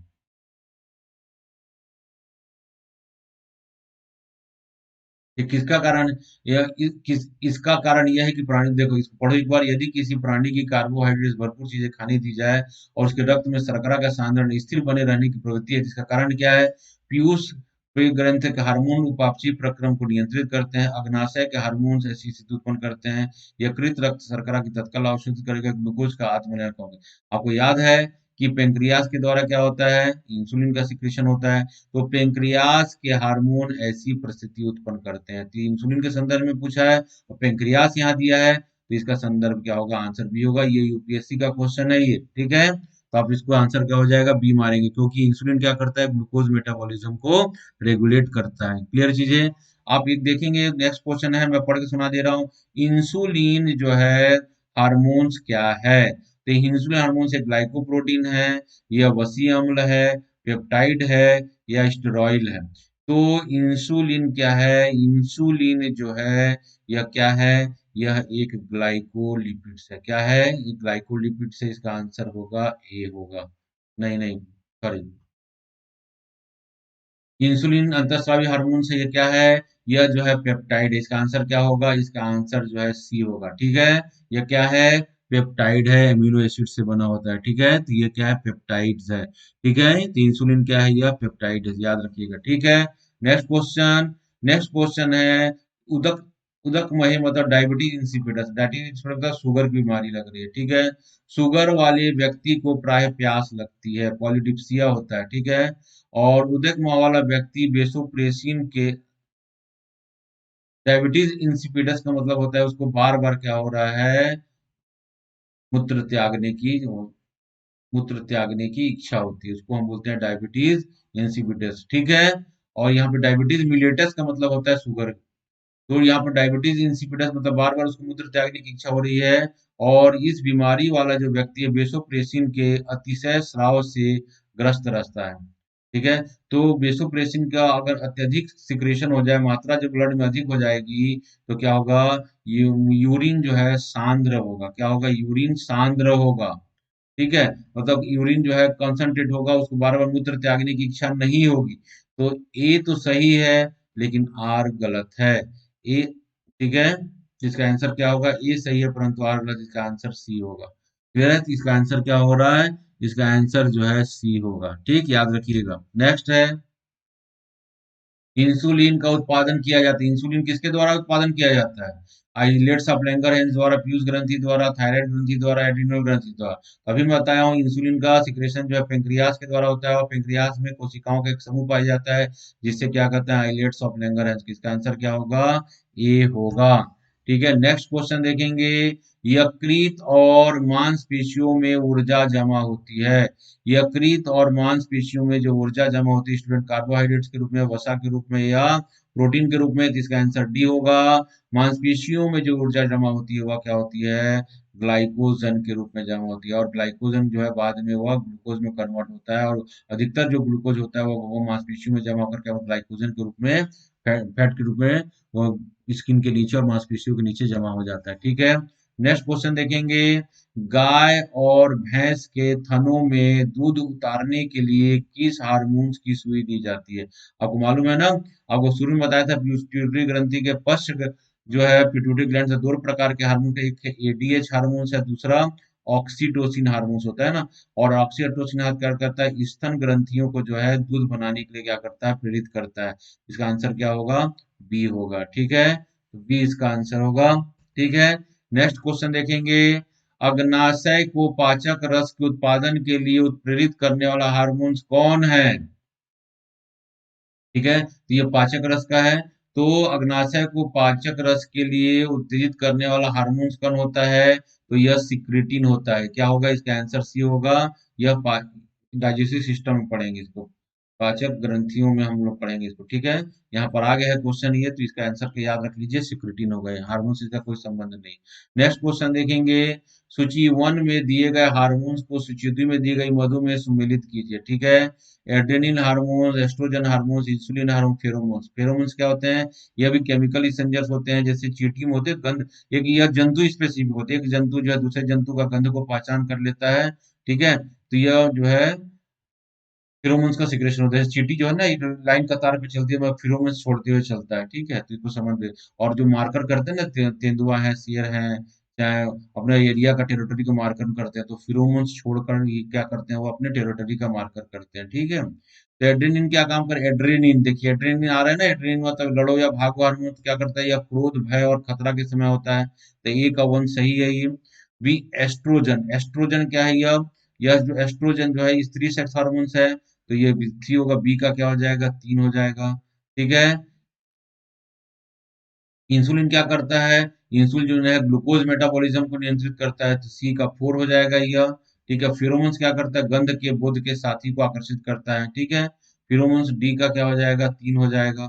इसका आंसर क्या हो जाएगा, 1 3 4, सॉरी 1 3 4 2। देखिए 1 3 4 2 कहा, 1 3 4 2, इसका आंसर क्या होगा, सी होगा। क्लियर चीजें ये। ठीक, ऐसे बनाना है क्वेश्चंस को।